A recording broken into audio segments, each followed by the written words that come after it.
Hello दोस्तों, welcome to PW only IAS. पिछले 4 chapters हमने अच्छे से इकोनॉमी के देख लिए हैं। आज हम स्टार्ट करेंगे हमारा जो 5th चैप्टर है, जो कि है इन्फ्लेशन। अगर आप देखो पिछले कई सालों का ट्रेंड देखोगे ना यूपीएससी का, तो लगभग हर साल 1 से 2 क्वेश्चन इस पर्टिकुलर चैप्टर से हमें देखने को मिल जाते हैं। तो हमारे लिए चाहे प्रीलिम्स हो चाहे मेंस हो, वहाँ से ये काफ़ी इंपॉर्टेंट है। प्रीलिम थोड़ा ज़्यादा, क्योंकि मेंस में डायरेक्टली क्वेश्चन नहीं आता, थोड़ा घुमा फिरा के कहीं आप यूज़ ज़रूर कर सकते हो, पर प्रीलिम्स के अंदर डायरेक्टली यहाँ से क्वेश्चन देखने को मिलते ही हैं, राइट। तो चलिए स्टार्ट करते हैं। हमारा आज का सेशन काफ़ी इंपॉर्टेंट होने वाला है, इन्फ्लेशन का टॉपिक। जैसा कि आप सभी जानते हो, हमारी जो थीम है वो यही है कि हमारा जो इकोनॉमी एक टॉपिक है वो टेक्निकल है, एक ऐसा सब्जेक्ट है, पर ये मुश्किल बिल्कुल भी नहीं है। अब जैसे मैं इन्फ्लेशन की बात करता हूँ ना, तो आप लोगों ने पक्का ये वर्ड सुना होगा, ठीक है। करंट अफेयर्स में आपके साथ मैं बार बार ये चर्चा भी करता रहता हूँ कि इन्फ्लेशन किस तरह से बढ़ चुकी है, क्या मेजर्स लिए जा रहे हैं उसको ठीक करने के लिए। ये सारे मुद्दे हम डिस्कस करते हैं। जो हिंदी माध्यम के छात्र हैं तो मुद्रा ठीक है ना, जिसको इन्फ्लेशन की जब हम बात करते हैं तो आपको ये देखने को मिल जाएगा, ठीक है। तो थोड़ा इसके बारे में और चर्चा करते हैं। अगर मैं बात करता हूँ इन्फ्लेशन की, तो समझने की कोशिश करना, यहाँ पर क्या है। पहली बात तो कंडीशन किस चीज़ की है, वस्तुओं के दाम बढ़ने की। बेसिकली यहाँ पे प्राइस राइज की कंडीशन है। जैसे आज के टाइम पे ऊपर आप देखते हैं ना कि जैसे टमाटर के दाम बहुत बढ़ रखे हैं, ठीक है। आपने अलग अलग एरियाज़ के अंदर अलग अलग दाम है, दिल्ली में 200 रुपये किलो के आसपास है। तो ये जो प्राइस राइज की कंडीशन है, ये हो गया, इसको हम बोल सकते हैं एक तरह से इन्फ्लेशन। ध्यान रखने वाली बात ये है कि यहाँ पर ना प्राइस बढ़ते ज़रूर हैं, बट ऐसा मत कहना कि किसी चीज़ के प्राइस मान लो 2 घंटे के लिए बढ़े तो हम बोल देंगे कि भैया इन्फ्लेशन होगी। नहीं, इन्फ्लेशन ना क्या होता है, सस्टेन्ड पीरियड के लिए होती है और अनचेक्ड इंक्रीज होता है। बेसिकली चीज़ों के दाम बढ़ रहे हैं, पर एक सर्टेन टाइम ऑफ पीरियड के लिए बढ़ने चाहिए। ऐसा नहीं ना होना चाहिए कि आपने एक रात के लिए टमाटर के दाम बढ़ गए या XYZ चीज़ के दाम बढ़ गए और आपने बोल दिया कि भैया अब तो महंगाई आ गई। ऐसा नहीं बोलते हम लोग बोलते हैं कि हाँ, एक certain period of time, let's say 1 हफ्ता, 1 महीना, इस तरह से अगर चीज़ों के दाम हमें बढ़ते हुए देखने को मिले, तब हम उनको बोलते हैं कि हाँ, अब हम कह सकते हैं कि ये इन्फ्लेशन की एक कंडीशन है। आई बात समझ में। नॉर्मल भाषा में इसको महंगाई ही बोलते हैं, ठीक है ना, पर इकोनॉमिक की सेंस में ना इसको देखने का नजरिया थोड़ा अलग तरह से है। वो कैसे है, वो है आपका ये पॉइंट कि fall in the purchasing power of money. इसको समझते हैं कि आखिर इस बात का मतलब क्या है, परचेजिंग पावर मनी की कम होना। सिंपल सा एग्जांपल लेके चलते हैं। जैसे यहाँ पे दे भी रखा है, ठीक है ना। जैसे फॉर एग्जांपल एक इमेजिन करो, चलो एक सिंपल सा और एग्जांपल देता हूँ। मान लो आपके पास ना 100 रुपये का नोट है, ठीक है सर, 100 रुपये का नोट है हमारे पास। अब 100 रुपये के नोट से आज आप क्या क्या चीज़ें खरीद सकते हो। लेट्स से मान के चलते हैं कि ना आज टमाटर का दाम है 100 रुपये किलो, एग्जाम्पल लेके चलते हैं। तब अब आज के दिन पता क्या कर पा रहे हो, 100 रुपये के नोट की मदद से आप 1 किलो टमाटर खरीद लोगे। सिंपल सा लॉजिक है। 100 रुपया है आपकी जेब के अंदर और आपके पास कितना है, क्योंकि टमाटर का दाम कितना है, 100 रुपया किलो, तब आप 1 किलो टमाटर खरीद सकते हो। पर मान लो होता क्या है, थोड़े टाइम के बाद या 1 महीने या 1 साल के बाद ये जो टमाटर के दाम है, ये 100 रुपये की जगह क्या हो जाते हैं, 200 रुपये किलो। अब हुआ क्या, टमाटर के दाम बढ़ गए।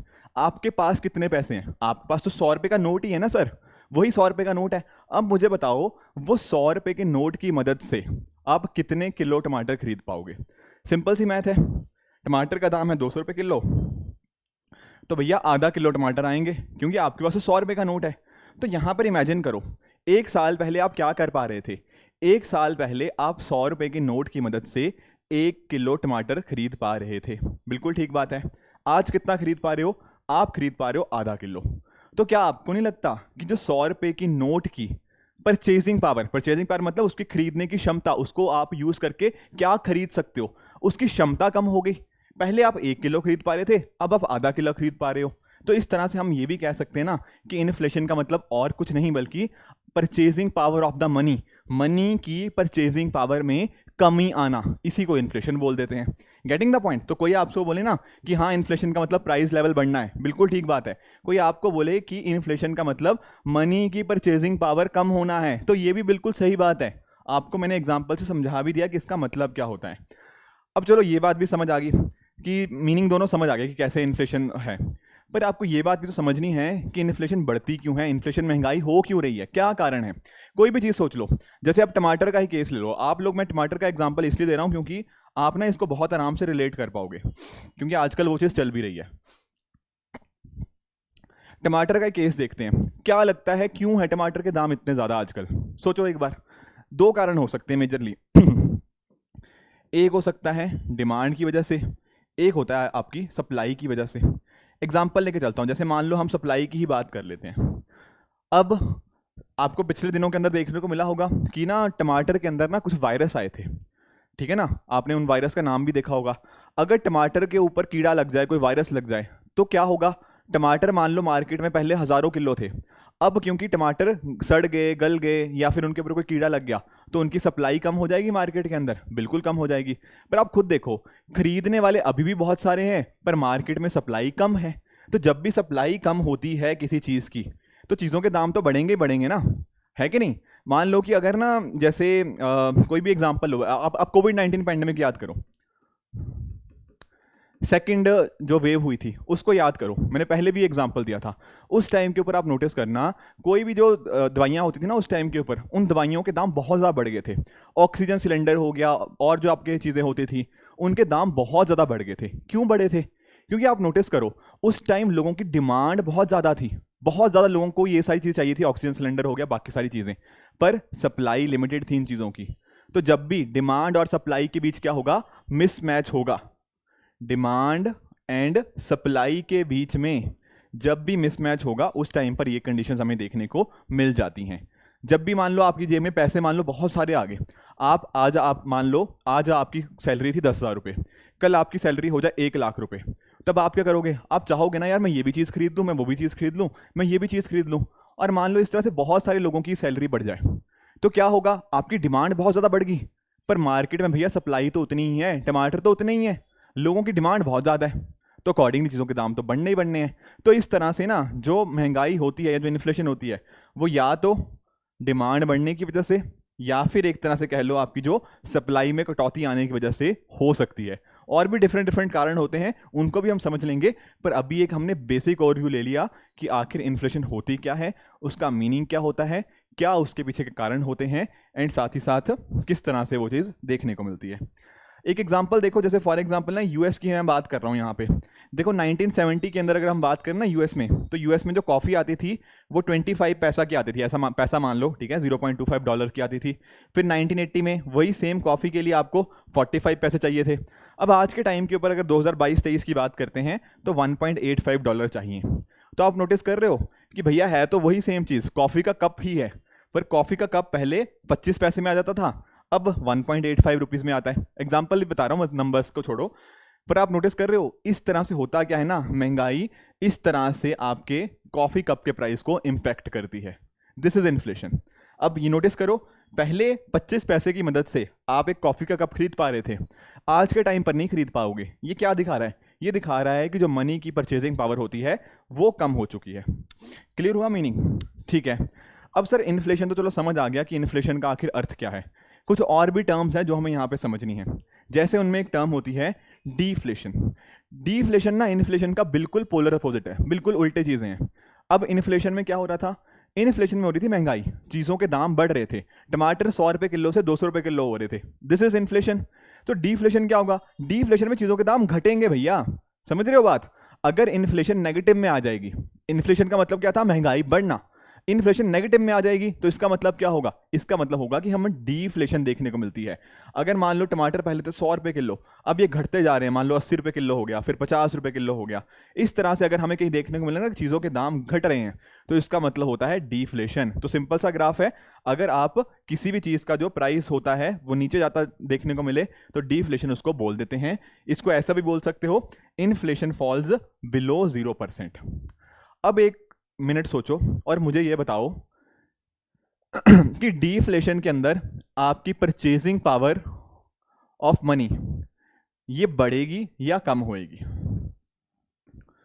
सिंपली मुझे कमेंट में बताओ, विल इट इंक्रीज और will it decrease? The answer is simple.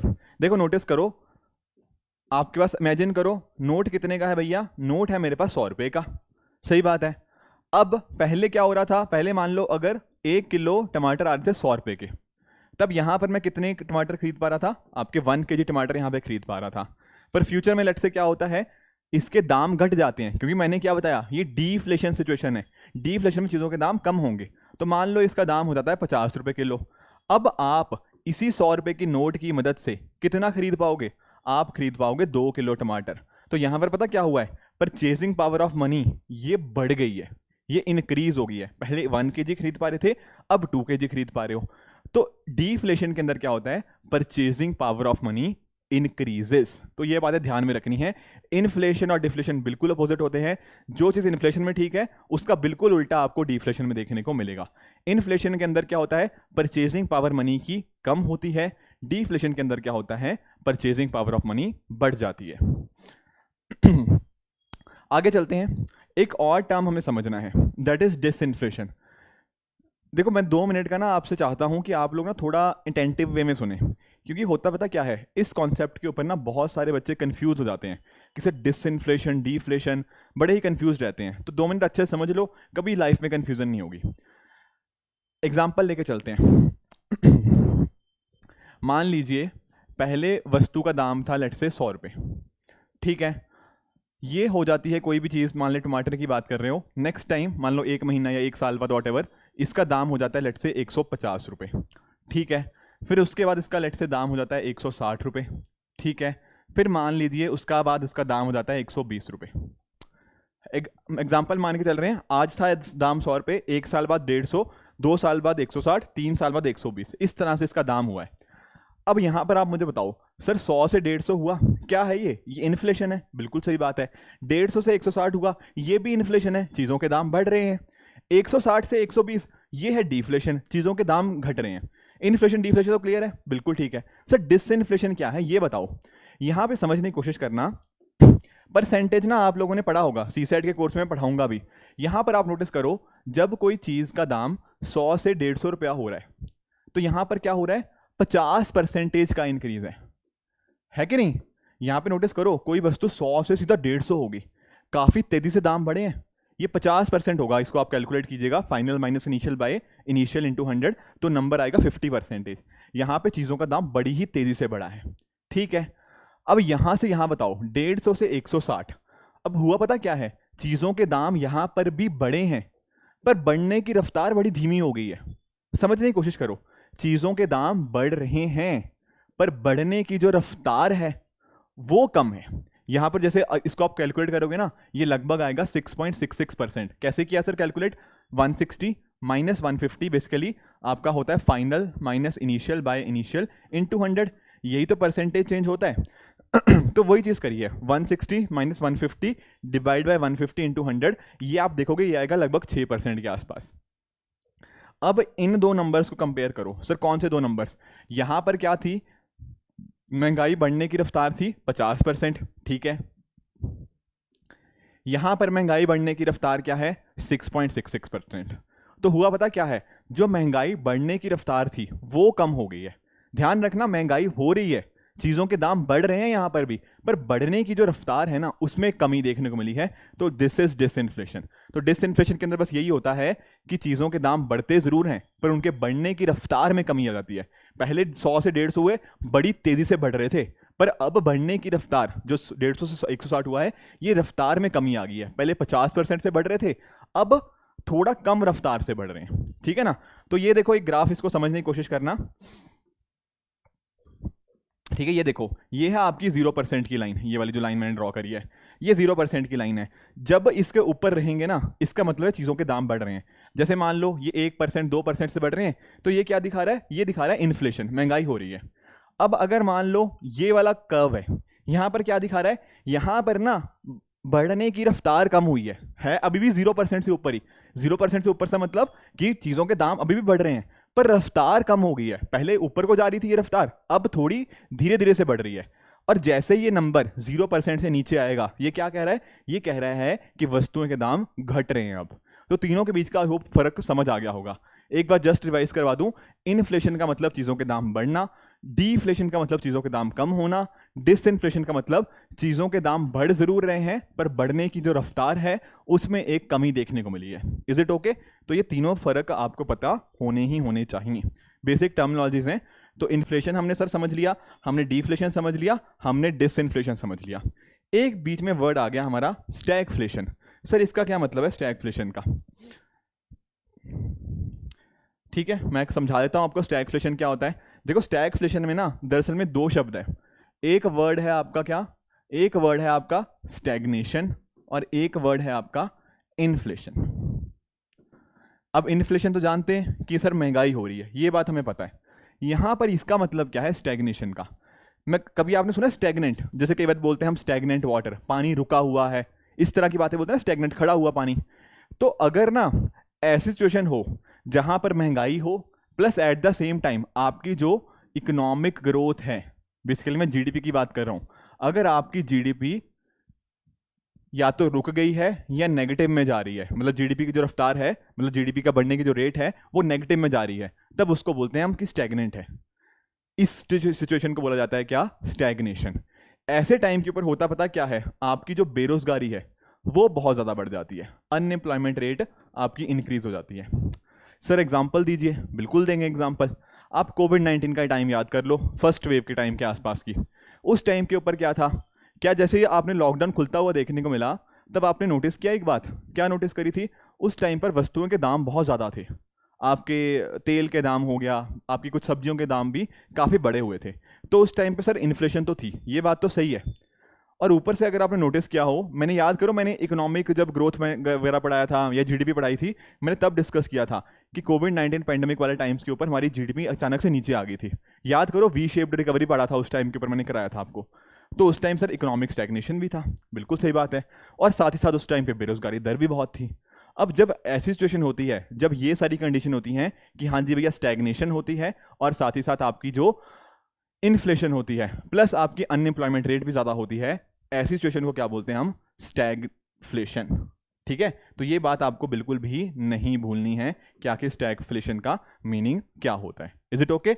Economic growth stagnated है, नेगेटिव में भी हो सकती है या फिर कि बढ़ नहीं रही बेसिकली, और साथ में इन्फ्लेशन भी है एंड अनएम्प्लॉयमेंट भी हाई होता है। इसको थोड़ा और समझाऊंगा जब फिलिप का डिस्कस करेंगे, थोड़ा उस टाइम पे और हम डिस्कस करेंगे। कई बार ना आपकी जो इन्फ्लेशन है उसको अलग अलग टाइप्स में डिवाइड किया जाता है। जैसे फॉर एग्जांपल, अगर मैं आपको बोलूं कि यार इंडिया में महंगाई है, तो इसका क्या मतलब है? क्या आप बोलोगे सर 2% महंगाई है, 10% है, 50% है, 100% है, कितनी महंगाई है? ठीक है ना। एक तो महंगाई ये भी हो सकती है कि आपकी 200% महंगाई हो, तब आप उसको भी महंगाई बोलोगे। और अगर आपके दाम बहुत धीरे धीरे से बढ़ रहे हैं, 1% से बढ़ रहे हैं, तो उसको भी महंगाई बोलोगे, है कि नहीं? है तो महंगाई। तो उसके अंदर भी ना हमें थोड़ा क्लासिफिकेशन देखना पड़ेगा कि यार किस रफ्तार से बढ़ रही है। तो होता क्या है ना, अगर चीज़ों के बढ़ने का जो दर है, जो रेट है, वो बहुत ही कम होता है, तब उसको बोलते हैं हम क्रीपिंग या माइल्ड इन्फ्लेशन। माइल्ड का मतलब होता है बिल्कुल थोड़ा सा। तो जैसे मान लो अगर आपकी चीज़ों के दाम 3% या उससे कम रेट के ऊपर बढ़ रहे हैं, उसको बोल देंगे हम क्रीपिंग या माइल्ड इन्फ्लेशन, कि बहुत धीरे से है। फिर होता है वॉकिंग। वॉकिंग होता है चलना, कि हाँ थोड़ा सा चल रहे हैं हम। इन्फ्लेशन कितनी चल रही है, लगभग 3 से 10% के बीच में। यहाँ पर चीज़ों के दाम बढ़ रहे हैं पर बहुत धीरे धीरे बढ़ रहे हैं। फिर आ जाती है गलोपिंग। यहाँ पे चीज़ों के बढ़ने की रफ्तार, चीज़ों के दाम बढ़ने की रफ्तार काफ़ी बढ़ जाती है, जैसे फॉर एग्जांपल 10% से भी ज़्यादा। और एक आखिरी सिचुएशन होती है आपकी हाइपर इन्फ्लेशन। हाइपर मतलब बहुत एक्सट्रीम के ऊपर हो गया। अब 50% से भी पर मंथ के ऊपर, उससे भी ज़्यादा रेट के ऊपर आपकी चीज़ों के दाम बढ़ रहे होते हैं। कई बार आपने देखा हो ना, जिम्बाब्वे का केस सुना होगा, वेनेजुला का केस सुना होगा, ठीक है ना। तो वहाँ पर कई बार हमें हाइपर इन्फ्लेशन देखने को मिलती है कि आपके जो पैसा होता है उसकी वैल्यू रहती ही नहीं। रफ्तार वस्तुओं के जो दाम होते हैं वो कंटिन्यूसली बढ़ते रहते हैं। आपको ना मैं एक कहानी सुनाता हूँ छोटी सी, आई थिंक जिम्बाब्वे की कहानी है शायद। वहाँ पर क्या होता था ना कि अगर मान लो आपको एक ब्रेड का टुकड़ा लेके आना है, एक ब्रेड खरीदनी है मान लो, तो शायद आप उसके लिए ना आपको 1 लाख रुपए देने पड़ते, मतलब whatever the local currency is there, तो 1 लाख देना पड़ता।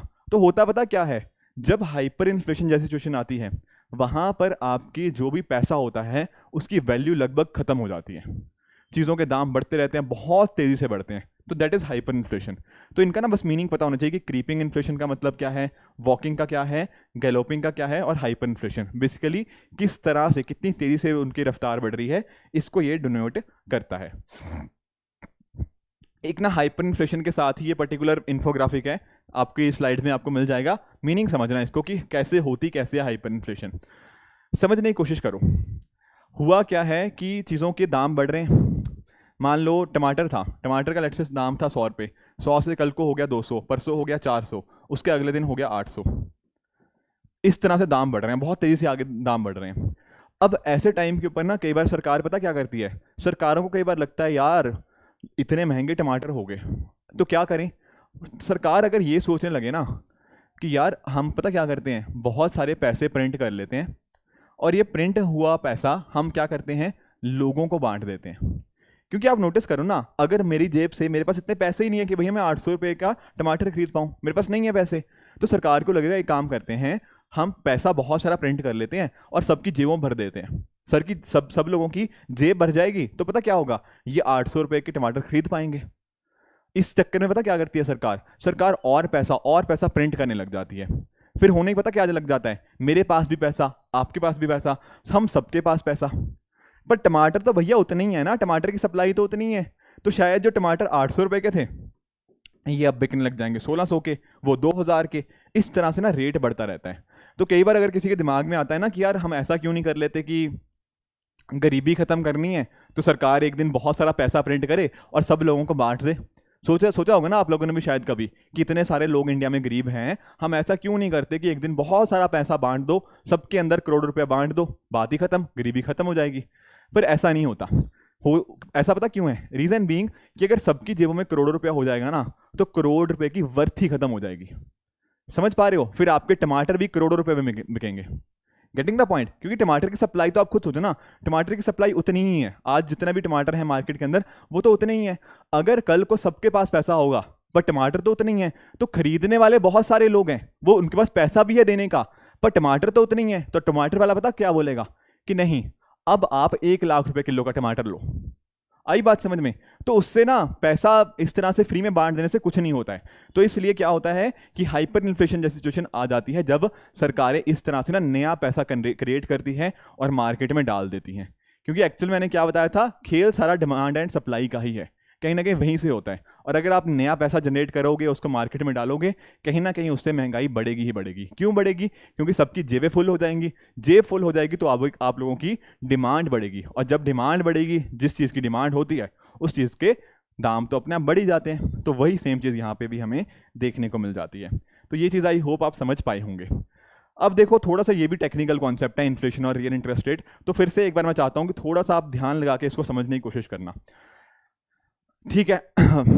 एक एग्जांपल लो, कभी एफडी करवाई है? फिक्स डिपॉजिट जिसको बोलते हैं। आप लोगों ने सुना होगा, आपके पेरेंट्स ने हो सकता है एफडी वगैरह करवाई हो, या आप लोगों में से काफ़ी सारे लोगों ने करवाई हो। लेट से मैं मान के चलता हूँ कि एफडी में ना 6% इंटरेस्ट रेट दे रहा है। कोई भी बैंक ले लो, मान लो आईसीआईसीआई बैंक की बात कर लेते हैं। लेट से कि आईसीआईसीआई बैंक आपको 6% रेट दे रहा है। अगर बेसिकली आप 100 रुपये जमा करवाओगे आईसीआईसीआई बैंक के पास, तो 1 साल के बाद आपको वो 106 रुपये वापस कर देगा। एफडी का मतलब यही होता है, ठीक है? फिक्स डिपॉजिट आप करवा रहे हो। अब आपको देखने में पता क्या लग रहा है, आपको देखने में पता लग रहा है कि यार मैं 6% हर साल कमा रहा हूं, ऐसा आपको देखने में लग रहा है। पर क्या एक्चुअल में आप 6% कमा रहे हो? सोचते हैं इस बात को, इमेजिन करना। आज जैसे डेट है, आज है आपकी डेट कितनी, 27 जुलाई, ठीक है? 27 जुलाई 2023 को लेट से टमाटर के दाम है 100 रुपीज़ पर केजो, 1 किलो है 100 रुपये का, ठीक है? और आज आपके पास पैसा कितना था? आज आपके पास पैसे थे 100 रुपये।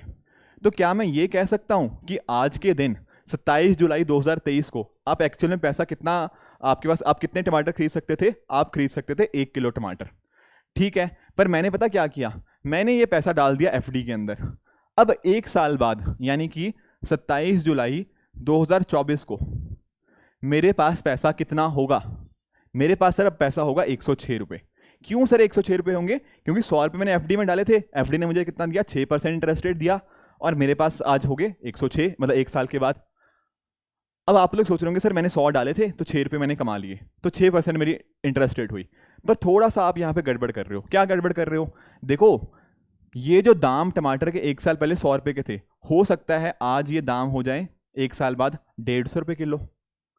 तो क्या आप आज बेसिकली 2024 के टाइम के ऊपर जो आपके पास पैसा है 106 रुपये, क्या उससे आप 1 किलो टमाटर खरीद पाओगे? आंसर इज नो, नहीं खरीद पाओगे।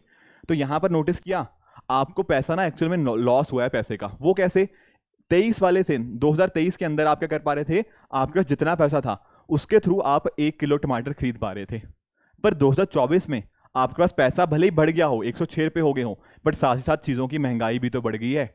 इसको कौन फैक्टर में लेगा अकाउंट के अंदर? आप 106 रुपये से 1 किलो टमाटर खरीद ही नहीं पाओगे, क्योंकि अब किलो टमाटर का दाम ही 150 रुपये हो गया। 1 साल पहले होता तो 100 रुपये किलो था, पर आज 150 रुपये किलो हो गया है। तो एक्चुअल में ना आपको लॉस हो रहा है। समझ पाए इस बात को? महंगाई बहुत तेजी से आगे बढ़ रही है। अगर आपको बैंक उतना भी पैसा नहीं रिटर्न कर पा रहा जितना कहीं ना कहीं महंगाई को ओवरकम कर दे, तो एक्चुअल में आप लॉस में हुए। बात समझ आई या नहीं आई? ये आपको बहुत अच्छे से समझना होता है। तो ये जो बात हो रही है ना, एक तरह से इस तरह से होता है क्या, इन्फ्लेशन से आपकी परचेजिंग पावर कम हो जाती है, और मैंने आपको वो समझा भी दिया कि कैसे वो आपकी परचेजिंग पावर कम हो रही है।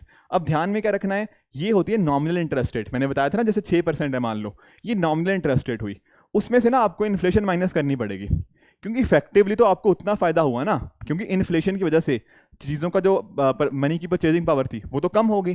तो हमें टेक्निकली ना ये पता होना चाहिए कि भैया रियल इंटरेस्ट रेट मेरे पास कितनी है। अगर मान लो आज आपके पास 10,000 रुपया था, आप उसको कहीं पर भी डाल सकते थे, कुछ खरीद सकते थे।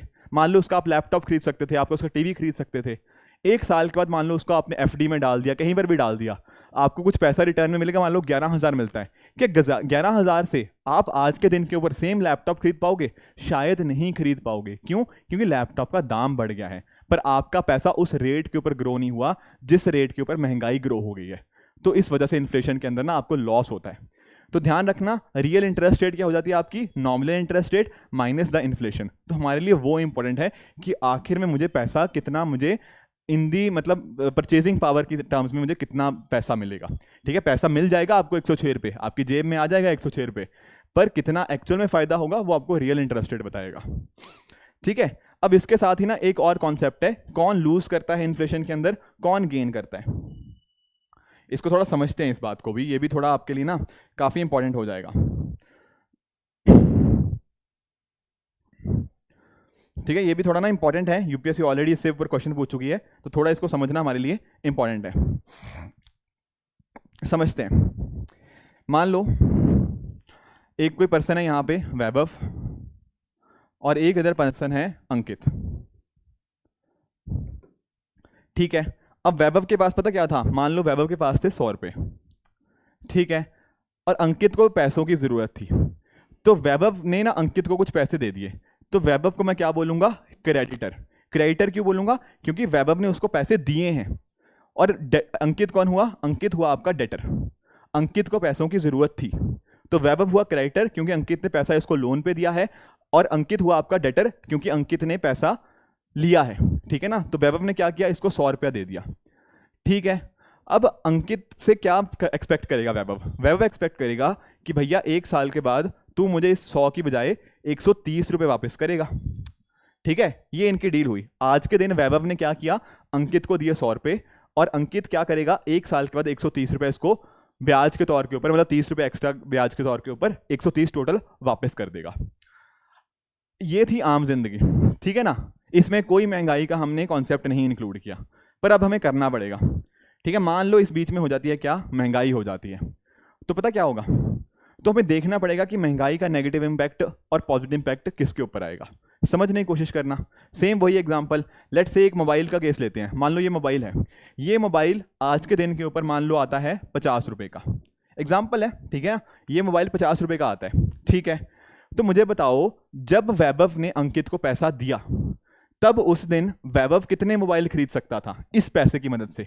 आप कहोगे सर 2 मोबाइल खरीद सकता था, है कि नहीं? 2 मोबाइल फोन वो खरीद सकता था इस पैसे की मदद से जो 100 रुपया था उसके पास, क्योंकि एक मोबाइल का दाम कितना है? 50 रुपये। ठीक है सर, बिल्कुल सही बात है।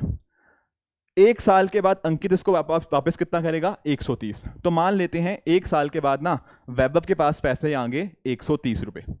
ठीक है, अब इस 1 साल के अंदर क्या मोबाइल का दाम नहीं बढ़ा? बिल्कुल बढ़ा है।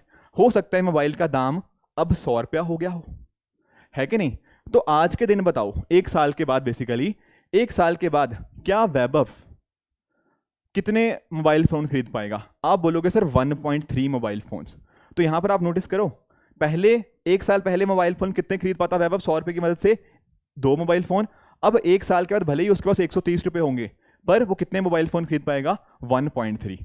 तो यहाँ पर पता क्या हुआ है? महंगाई की वजह से ना वैभव को बहुत नुकसान हो गया है। वैभव सोच रहा था कि मुझे 30% का रिटर्न मिल रहा है, क्योंकि 100 रुपये इन्वेस्ट करे थे, 130 रुपये उसके पास वापस आए। उसको ऐसा लग रहा था कि फ़ायदे में मैं हूँ, पर एक्चुअल में फ़ायदे में वो नहीं, फ़ायदे में अंकित रहा। महंगाई की वजह से ना हमारा जो क्रेडिटर होता है उसके ऊपर नेगेटिव इम्पैक्ट आता है, और हमारा जो डेटर होता है इसके ऊपर एक पॉजिटिव इम्पैक्ट आता है। क्योंकि होता है क्या है, इसका नुकसान इज इक्वल टू इसका फायदा।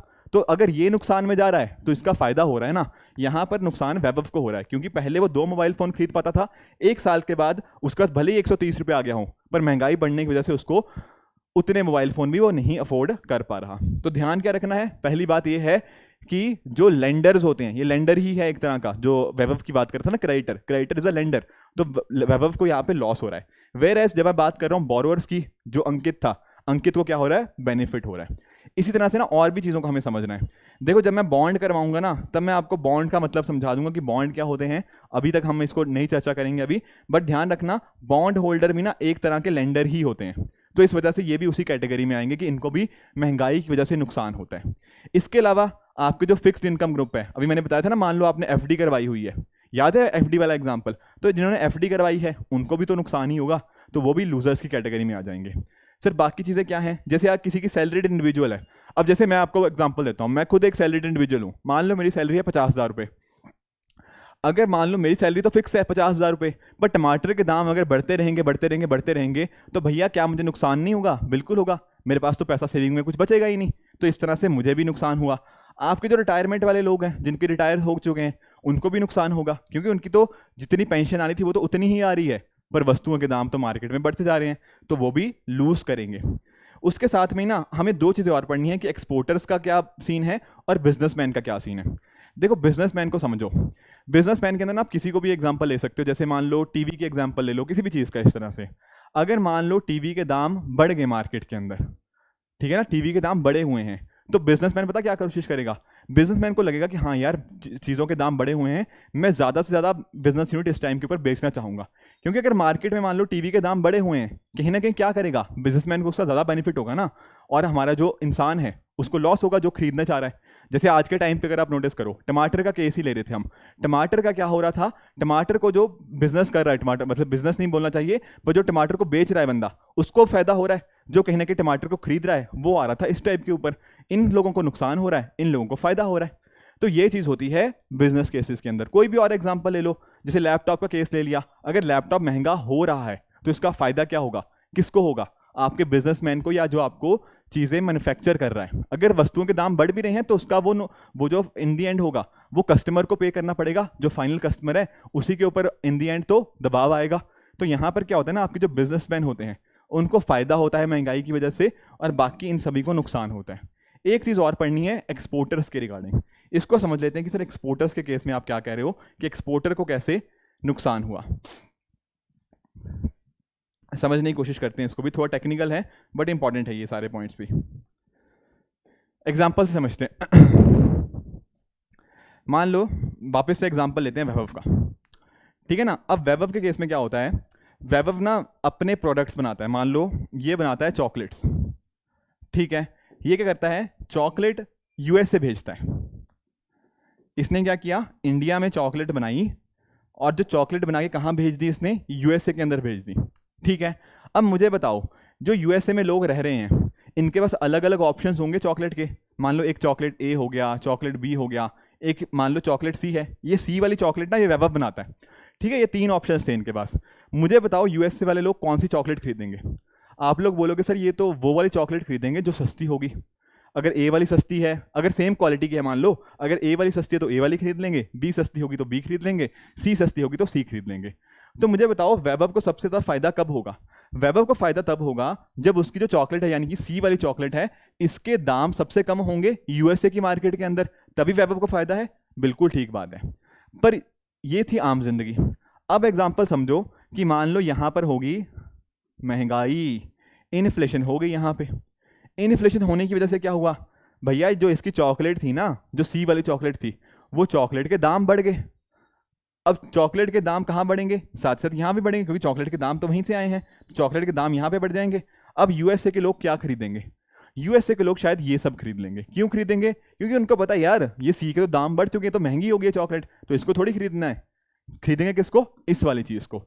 तो होता क्या है ना, जब महंगाई होती है तब एक्सपोर्टर्स लेस कॉम्पिटिटिव बन जाते हैं, इनको नुकसान होता है उस चीज़ का। आई बात समझ में? तो वैभव कुछ और नहीं था, वो एक्सपोर्टर था इस केस के अंदर। आई होप ये टेबल आप समझ पाए होंगे। मैं फिर से एक बार रिवाइज करवा दूं। लेंडर्स याद है, मैंने किसी को पैसा लेंड किया, मैंने तो एक्सपेक्ट किया था मुझे 30% इंटरेस्ट रेट वापस से मिलेगा, पर मुझे तो क्या हुआ, कम इंटरेस्ट रेट मिल रहा है क्योंकि महंगाई आ गई, तो मुझे नुकसान होता है।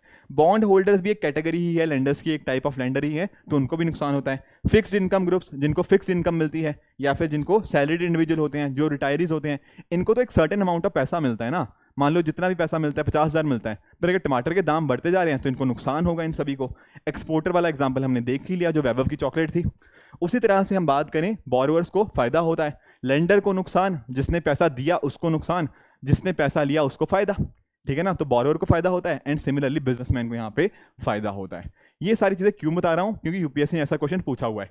बस बॉन्ड वाला ना कॉन्सेप्ट मैंने आपको समझाया नहीं है, जब बॉन्ड का टॉपिक आएगा मैं बहुत अच्छे से ये कॉन्सेप्ट भी आपको समझा दूंगा, इसकी चिंता बिल्कुल मत करना। पर एक तरह से मान के चलो, बॉन्ड होल्डर और कुछ नहीं होता।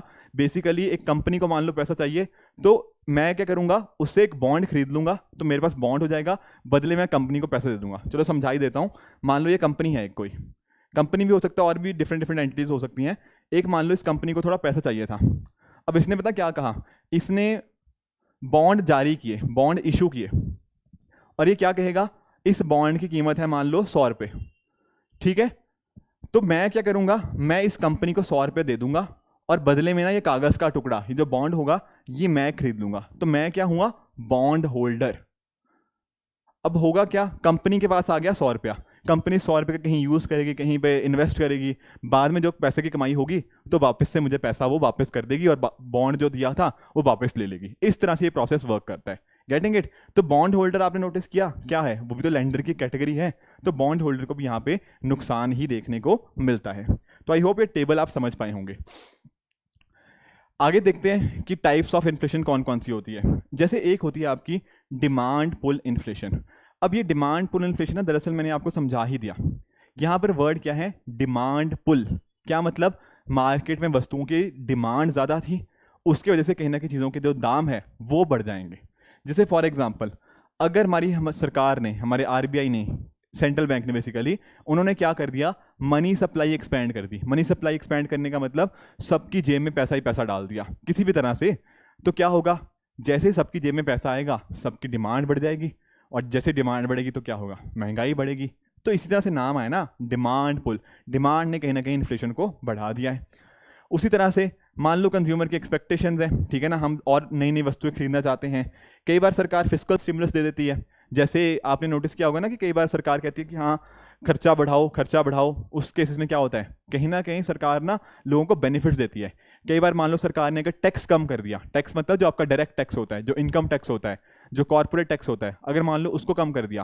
पहले क्या होता था, मान लो आपकी कमाई थी 100 रुपये, उस टाइम पे क्या होता था, मान लो 30% टैक्स है, तो आपके पास 30 रुपये टैक्स में दे दिया, बचे कितने आपके पास, 70 रुपये।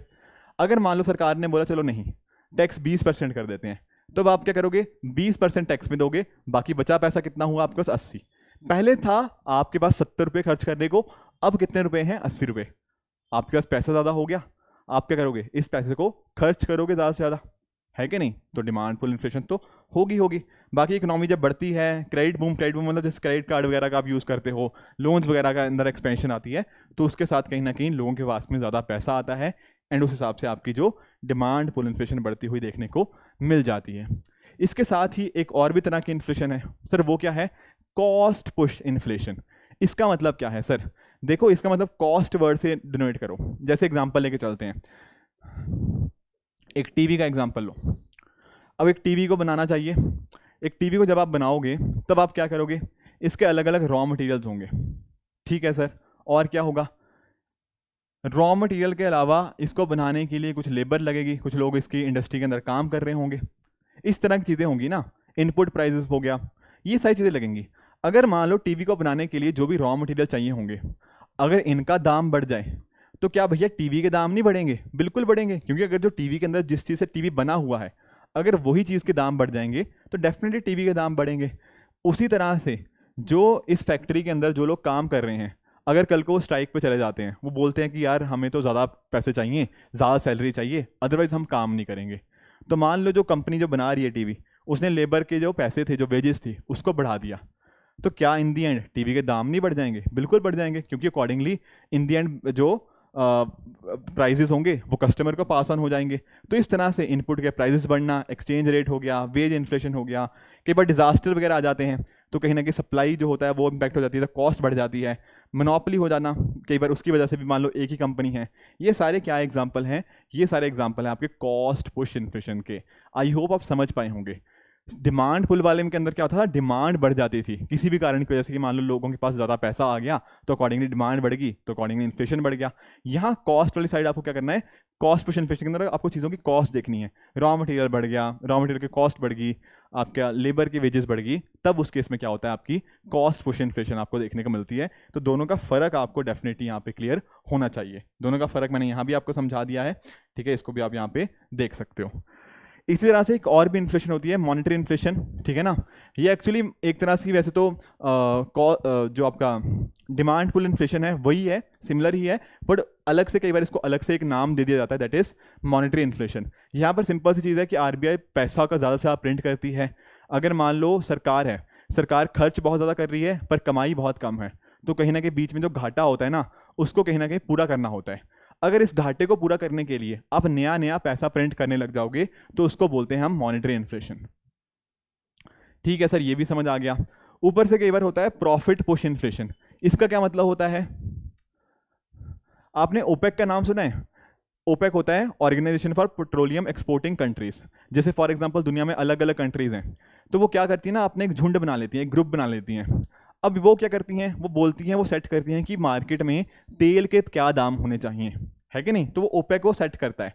अगर मान लो ओपेक ने ये डिसाइड किया एज एन ऑर्गेनाइजेशन, ये डिफरेंट डिफरेंट जो कंट्रीज जो तेल एक्सपोर्ट करती हैं डिफरेंट डिफरेंट और कंट्रीज को, अगर मान लो ये सोचें कि यार हम पता क्या करते हैं, हम ना मार्केट में सप्लाई कम करते हैं तेल। अब आप खुद सोचो, मार्केट में क्रूड ऑयल की डिमांड बहुत है, पर इन्होंने सबने मिलकर पता क्या डिसाइड किया, इन्होंने जानबूझ के डिसाइड किया कि हम मार्केट में सप्लाई कम कर देंगे। डिमांड है, सप्लाई कम है, तो क्या तेल के दाम बढ़ नहीं जाएंगे? बिल्कुल बढ़ जाएंगे। पर ये ना डिमांड पुल कॉस्ट पुश उन वजह से नहीं बढ़े हैं। क्यों बढ़े हैं? क्योंकि भैया ये चाहते थे कि अपना प्रॉफिट बढ़ा पाए। That is the reason. इसको बोलते हैं प्रॉफिट पुश इन्फ्लेशन। चीज़ों के दाम बढ़े हैं क्योंकि प्रॉफिट की तरफ इन कंपनीज का या फिर जो ओपेक था इनका रुझान था, तो इसको बोलते हैं प्रॉफिट पुश इन्फ्लेशन। ठीक है, कुछ और भी टर्म्स हैं। एक होती है आपकी ओपन इन्फ्लेशन। ओपन इन्फ्लेशन का मतलब सिंपल जो इन्फ्लेशन बात करी उसी को बोलते हैं ओपन इन्फ्लेशन। यहाँ पर ध्यान रखना, हमारी सरकार ना अगर मान लो कोई भी एफर्ट नहीं लेती, कोई भी एफर्ट मान लो हमारी सरकार नहीं लेती इन्फ्लेशन को कंट्रोल करने के लिए, तब उसको क्या बोलते हैं हम? ओपन इन्फ्लेशन, कि सरकार ने कोई एफर्ट नहीं लिए। पर अगर मान लो सरकार किसी ना किसी तरीके से महंगाई को कंट्रोल में रखती है, उसको बोलते हैं सप्रेस्ड इन्फ्लेशन। एग्जाम्पल बताइए सर, जैसे कि सप्रेस्ड इन्फ्लेशन का क्या होगा? देखो, अगर मान लो ना सरकार ने क्या किया, जो डिफरेंट डिफरेंट आपका, अगर मान लो किसी ने ना टमाटर की काला बाजारी करके रखी हुई है, ब्लैक मार्केटिंग हो गया, होर्डिंग करके रखी हुई है, अपने गोडाउन्स के अंदर टमाटर जमा करके रखे हुए हैं ताकि मार्केट में टमाटर जाए ही ना और मार्केट में टमाटर का दाम बढ़ जाए। अगर इस तरह की चीज़ें होंगी तो क्या होंगे? चीज़ों के दाम बढ़ रखे होंगे। पर अगर सरकार इन सभी चीज़ों को ख़त्म करने की कोशिश कर रही है, तो यहाँ पर क्या किया है, एक तरह से ना यहाँ पर उसको बोलते हैं रिप्रेस्ड या सप्रेस्ड इन्फ्लेशन। ठीक है ना। तो यहाँ पर सरकार ने कुछ प्राइस कंट्रोल लगा दिए कि मान लो आप टमाटर 100 रुपये किलो से ज़्यादा बेच ही नहीं सकते। अगर मान लो सरकार ने इस तरह का कंट्रोल लगा दिया तो इसको बोलेंगे क्या? Suppressed inflation. Getting the point? ठीक है, तो ये सारी चीज़ें हमें देखनी पड़ती हैं। सप्रेस्ड इन्फ्लेशन का मीनिंग हमें पता होना चाहिए। आगे चलते हैं, एक वर्ड आता है हमारा श्रिंकफ्लेशन। श्रिंकफ्लेशन का मतलब क्या होता है? देखो यहाँ पर भी ना चीज़ों के दाम के साथ ही लिंक है, पर समझने की कोशिश करो। आप सभी ने जैसे किटकैट खाई होगी, ठीक है ना। आज से जब आप छोटे होंगे तब ना किटकैट काफ़ी बड़ी होती थी, मतलब 10 रुपये की या जो भी है 10 रुपये की जो किटकैट होती थी ना वो इतनी बड़ी होती थी। आज के टाइम पर भी किटकैट 10 रुपये की ही है, पर शायद जो पहले चॉकलेट काफ़ी बड़ी होती थी अब उसका साइज़ छोटा कर दिया। अरे लेज़ के अंदर तो आपने पक्का देखा ही देखा होगा, पहले लेज़ ना 30 रुपये का जो होता था वो इतना बड़ा वाला पैकेट आता था, अब 30 रुपये का ही आता है लेज़, पर वो पैकेट उन्होंने छोटा कर दिया है। पहले इसमें 250 ग्राम होते थे, अब इसके अंदर 180 ग्राम होते हैं। और छोड़ो, आपने पार्ले जी देखा होगा, पहले जो भी है पार्ले जी का जो 5 रुपये वाला बिस्किट आता था उसमें आई थिंक 10 बिस्किट होते थे। आज के टाइम के ऊपर शायद ये सिर्फ 7 ही बिस्कुट रह गए हैं।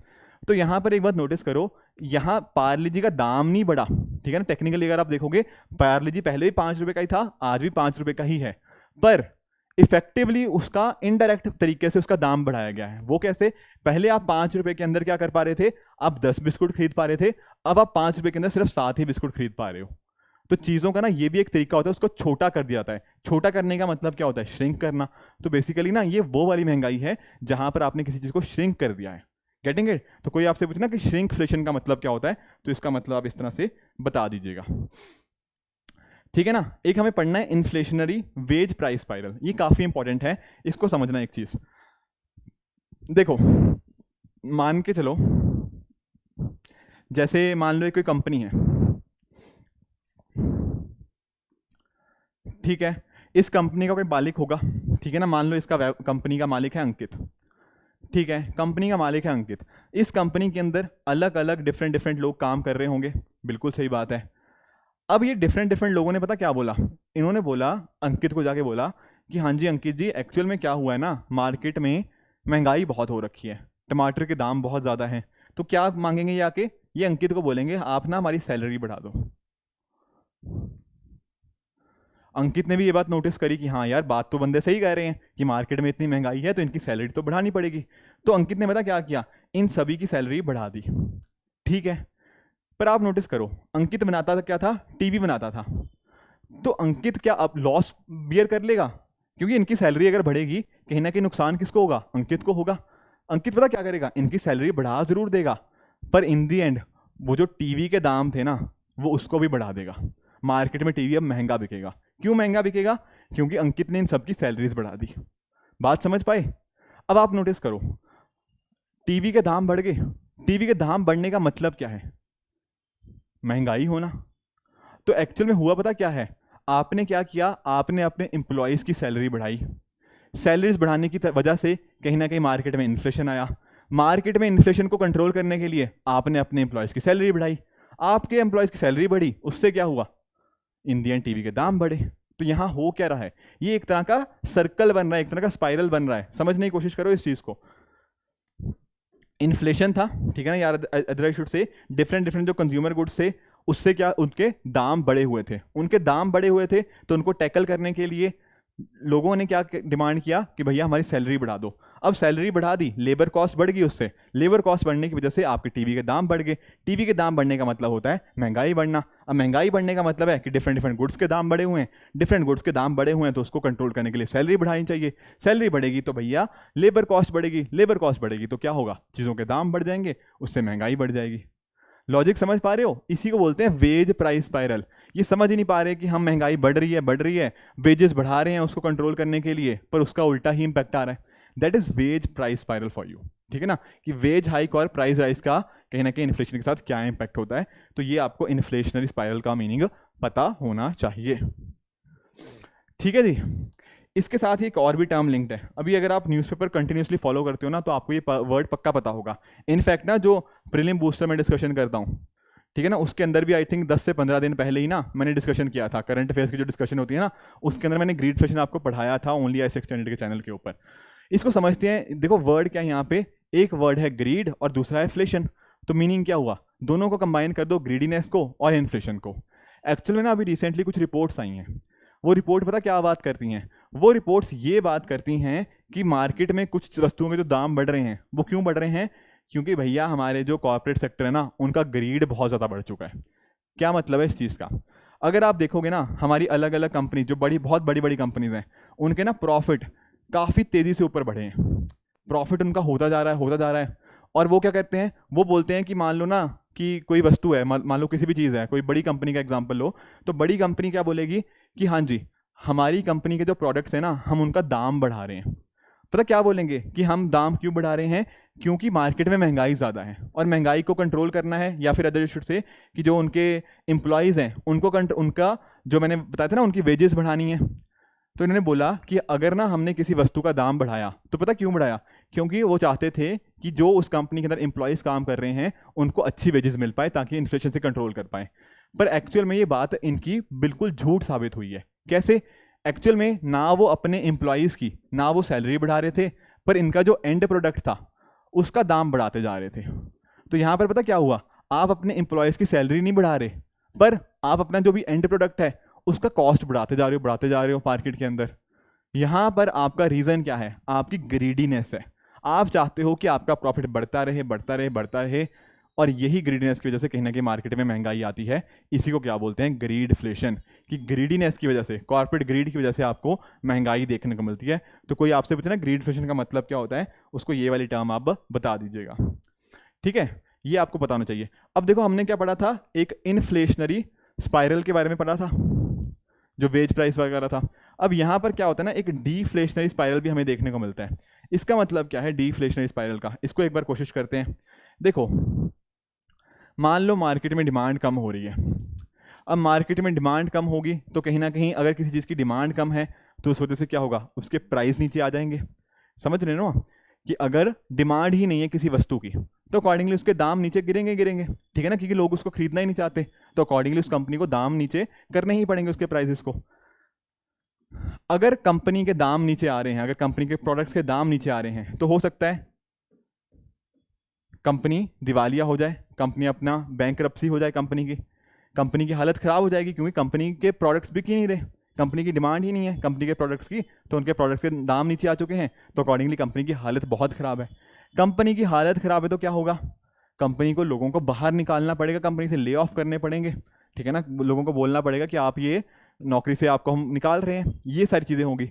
अब आप खुद सोचो, जब इस तरह से सारी कंपनी ऐसा करने लग जाएंगी, क्या करने लग जाएंगी, लोगों को नौकरी से बाहर निकालने लग जाएंगी, तो लोगों के पास क्या होगा, पैसा नहीं होगा।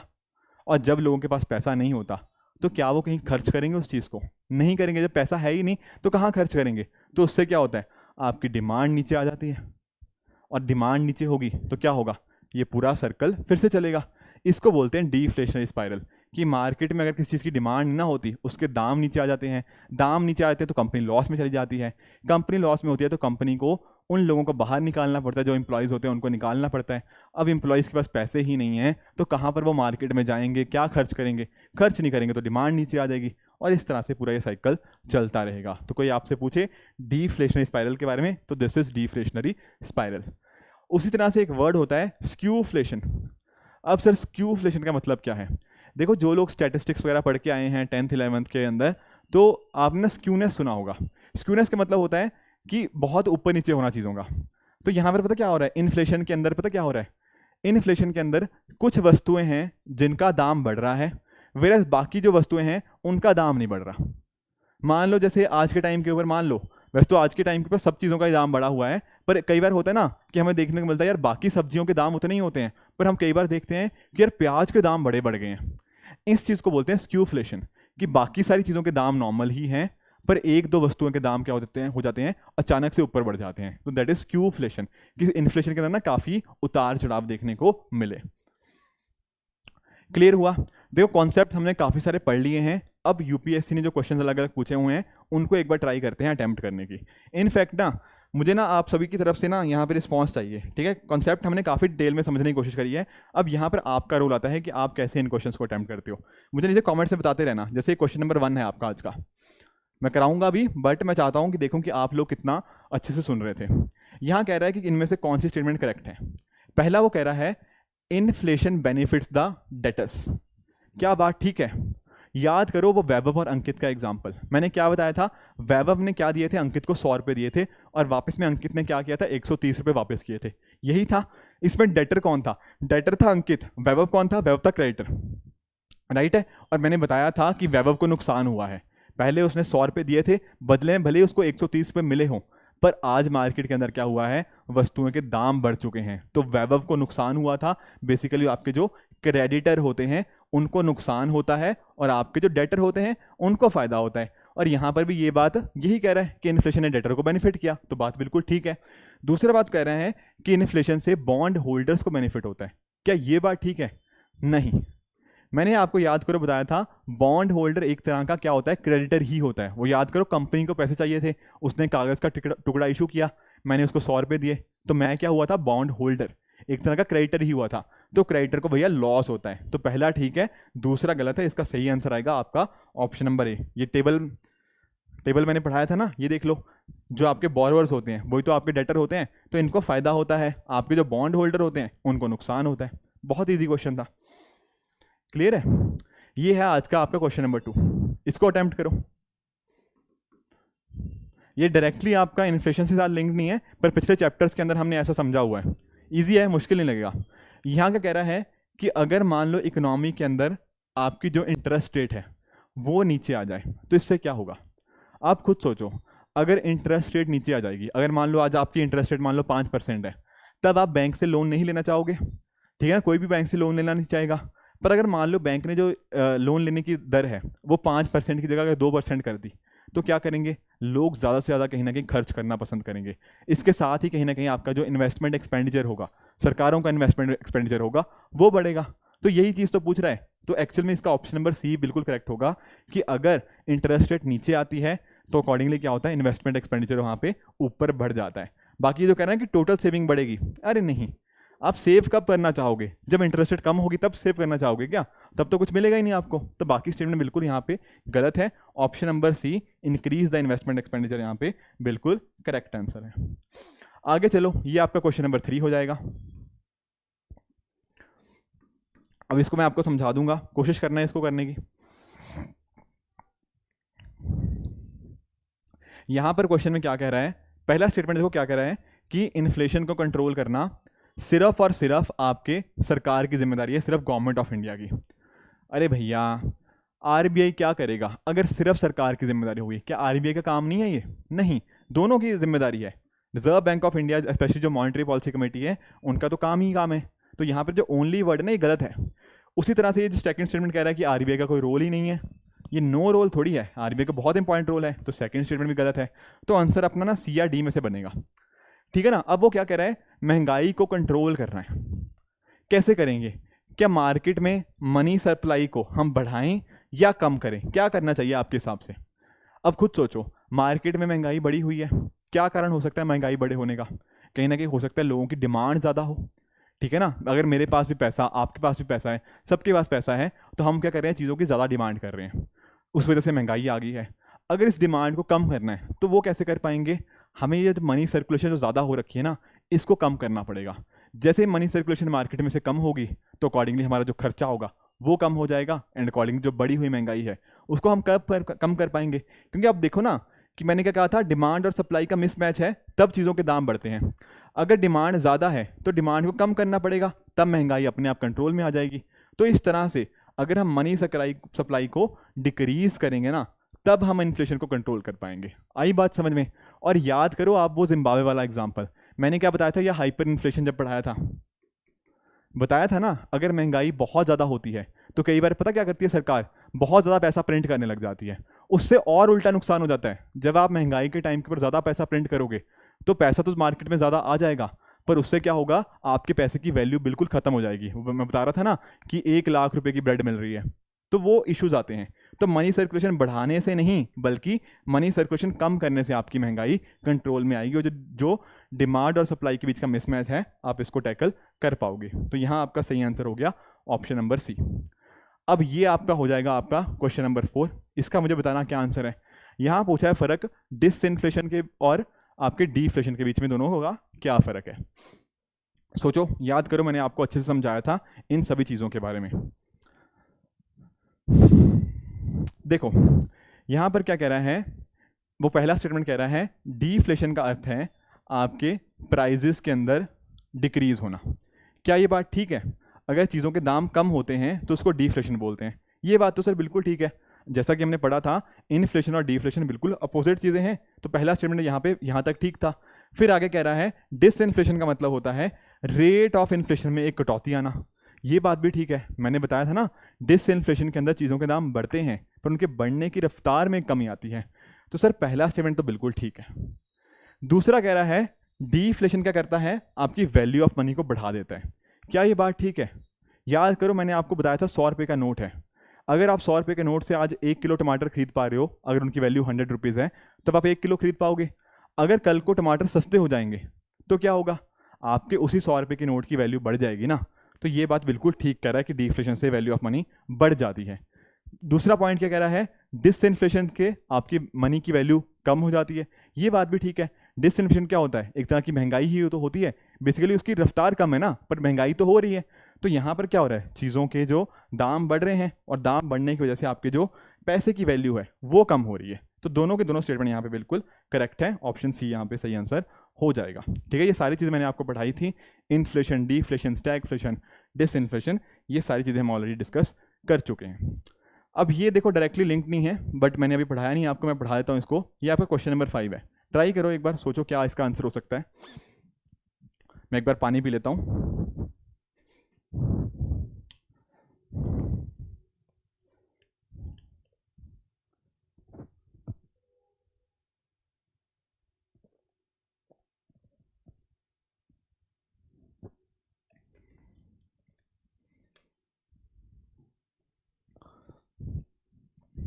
हाँ जी, यहाँ पर कह रहा है कि कई बार ना महंगाई में बढ़ने का के पीछे का कारण बेस इफेक्ट को मानते हैं। तो बेस इफेक्ट क्या होता है, देखो वैसे तो मैंने आपको बहुत एग्जांपल्स दिए थे इसके पहले भी, बट जैसे फॉर एग्जांपल आपका कोई एग्ज़ाम मान लेते हैं कि पहले एग्ज़ाम के अंदर आपका 30 मार्क्स आए, दूसरे एग्ज़ाम के अंदर आपके 25 मार्क्स आए, तीसरे एग्ज़ाम के अंदर हो सकता है आपके 5 मार्क्स आए हों, और चौथे एग्ज़ाम के अंदर आपके मार्क्स आए 10।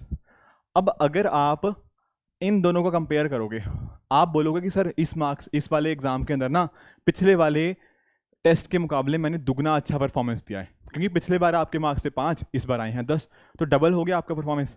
शायद आप इसको देखकर बड़े ही खुश होगे कि यार मैं तो बहुत अच्छा कर रहा हूँ, पर एक्चुअल में अगर आप पूरे पैटर्न को देखोगे तब आपको पता लगेगा कि यार तीसरे और चौथे टेस्ट के अंदर तो आपने बहुत ही खराब परफॉर्म किया, देखने को मिलेगा ना। तो यहाँ पर पता क्या होता है, ये अगर आप इसको बेस मान लोगे इस वाले टाइम को, तब आपको ना जो चीज़ें देखने को मिलेंगी वो काफ़ी अलग तरह की आपको चीज़ें देखने को मिलती हैं। तो बेस इफेक्ट का मतलब कुछ और नहीं, अगर मान लो आपके जो प्राइस लेवल होते हैं, पिछले साल के जो प्राइस लेवल होते हैं, उनका इम्पैक्ट आपके इन्फ्लेशन रेट को कैलकुलेट करने के अंदर आता है, उसी को हम क्या बोलते हैं, आपका बेस इफेक्ट बोलते हैं। Getting the point. तो ये चीज़ आपको पता होनी चाहिए। वैसे मैंने आपको ना पिछली बार भी एग्जांपल दिया था, किसी ने आई थिंक नीचे बोला भी था सर विराट कोहली का एग्जांपल ना दो, ठीक है ना, क्योंकि पहले भी मैं दे चुका हूँ। तो आपको ये एग्जांपल के थ्रू आई थी, होप समझ आ गया होगा। इसका करेक्ट आंसर होगा ऑप्शन नंबर सी। आगे चलते हैं, इसको समझो। यहाँ कह रहा है कि economic growth is usually coupled with, 2011 में यूपीएससी ने पूछा, आई थिंक क्वेश्चन नंबर 6 है आपका ये। यहाँ समझने की कोशिश करो, जब भी देखो आपकी इकोनॉमिक ग्रोथ है, मान लो आपकी इकोनॉमी तेज़ी से ऊपर की तरफ बढ़ रही है, वहाँ पर ना साथ ही साथ आपको इन्फ्लेशन भी देखने को मिलती है। क्या मतलब है सर इस चीज़ का, देखो नोटिस करो, अगर मान लो जैसे इंडिया की इकोनॉमी मान लो 7%, 8% कुछ इस तरह से ग्रो हो रही है, तो जैसे जैसे इकोनॉमी ग्रो होगी क्या होगा, लोगों को अच्छे रोज़गार मिल रहे हैं, साथ साथ लोगों को रोज़गार मिल रहा है, तो कहीं ना कहीं क्या दिखा रहा है, ये दिखा रहा है कि लोगों की जेब में पैसा भी आ रहा है। लोगों की जेब में पैसा आ रहा है तो क्या आ रही है, साथ साथ महंगाई भी आ रही है। तो जो ग्रोथ होती है ना, जो इन्फ्लेशन होता है, वो जनरली एक ही डायरेक्शन में मूव करते हैं जनरली, ठीक है ना, कुछ एक्सेप्शंस होती हैं, मैं मना नहीं कर रहा, बट जनरली इसको दोनों के साथ ही क्लब किया जाता है, इकोनॉमिक ग्रोथ को इन्फ्लेशन के साथ। तो इसका करेक्ट आंसर आपका क्या बन जाएगा, option number B is the correct answer. अब ये देखो, ये यूपीएससी 2021 में क्वेश्चन पूछा गया, यहाँ पर उसने पूछा कि इनमें से कौन सी चीज़ सबसे ज़्यादा महंगाई कॉज करेगी। सोचो एक बार कि कौन सी ऐसी चीज़ है जो सबसे ज़्यादा महंगाई यहाँ पर कॉज करने वाली है।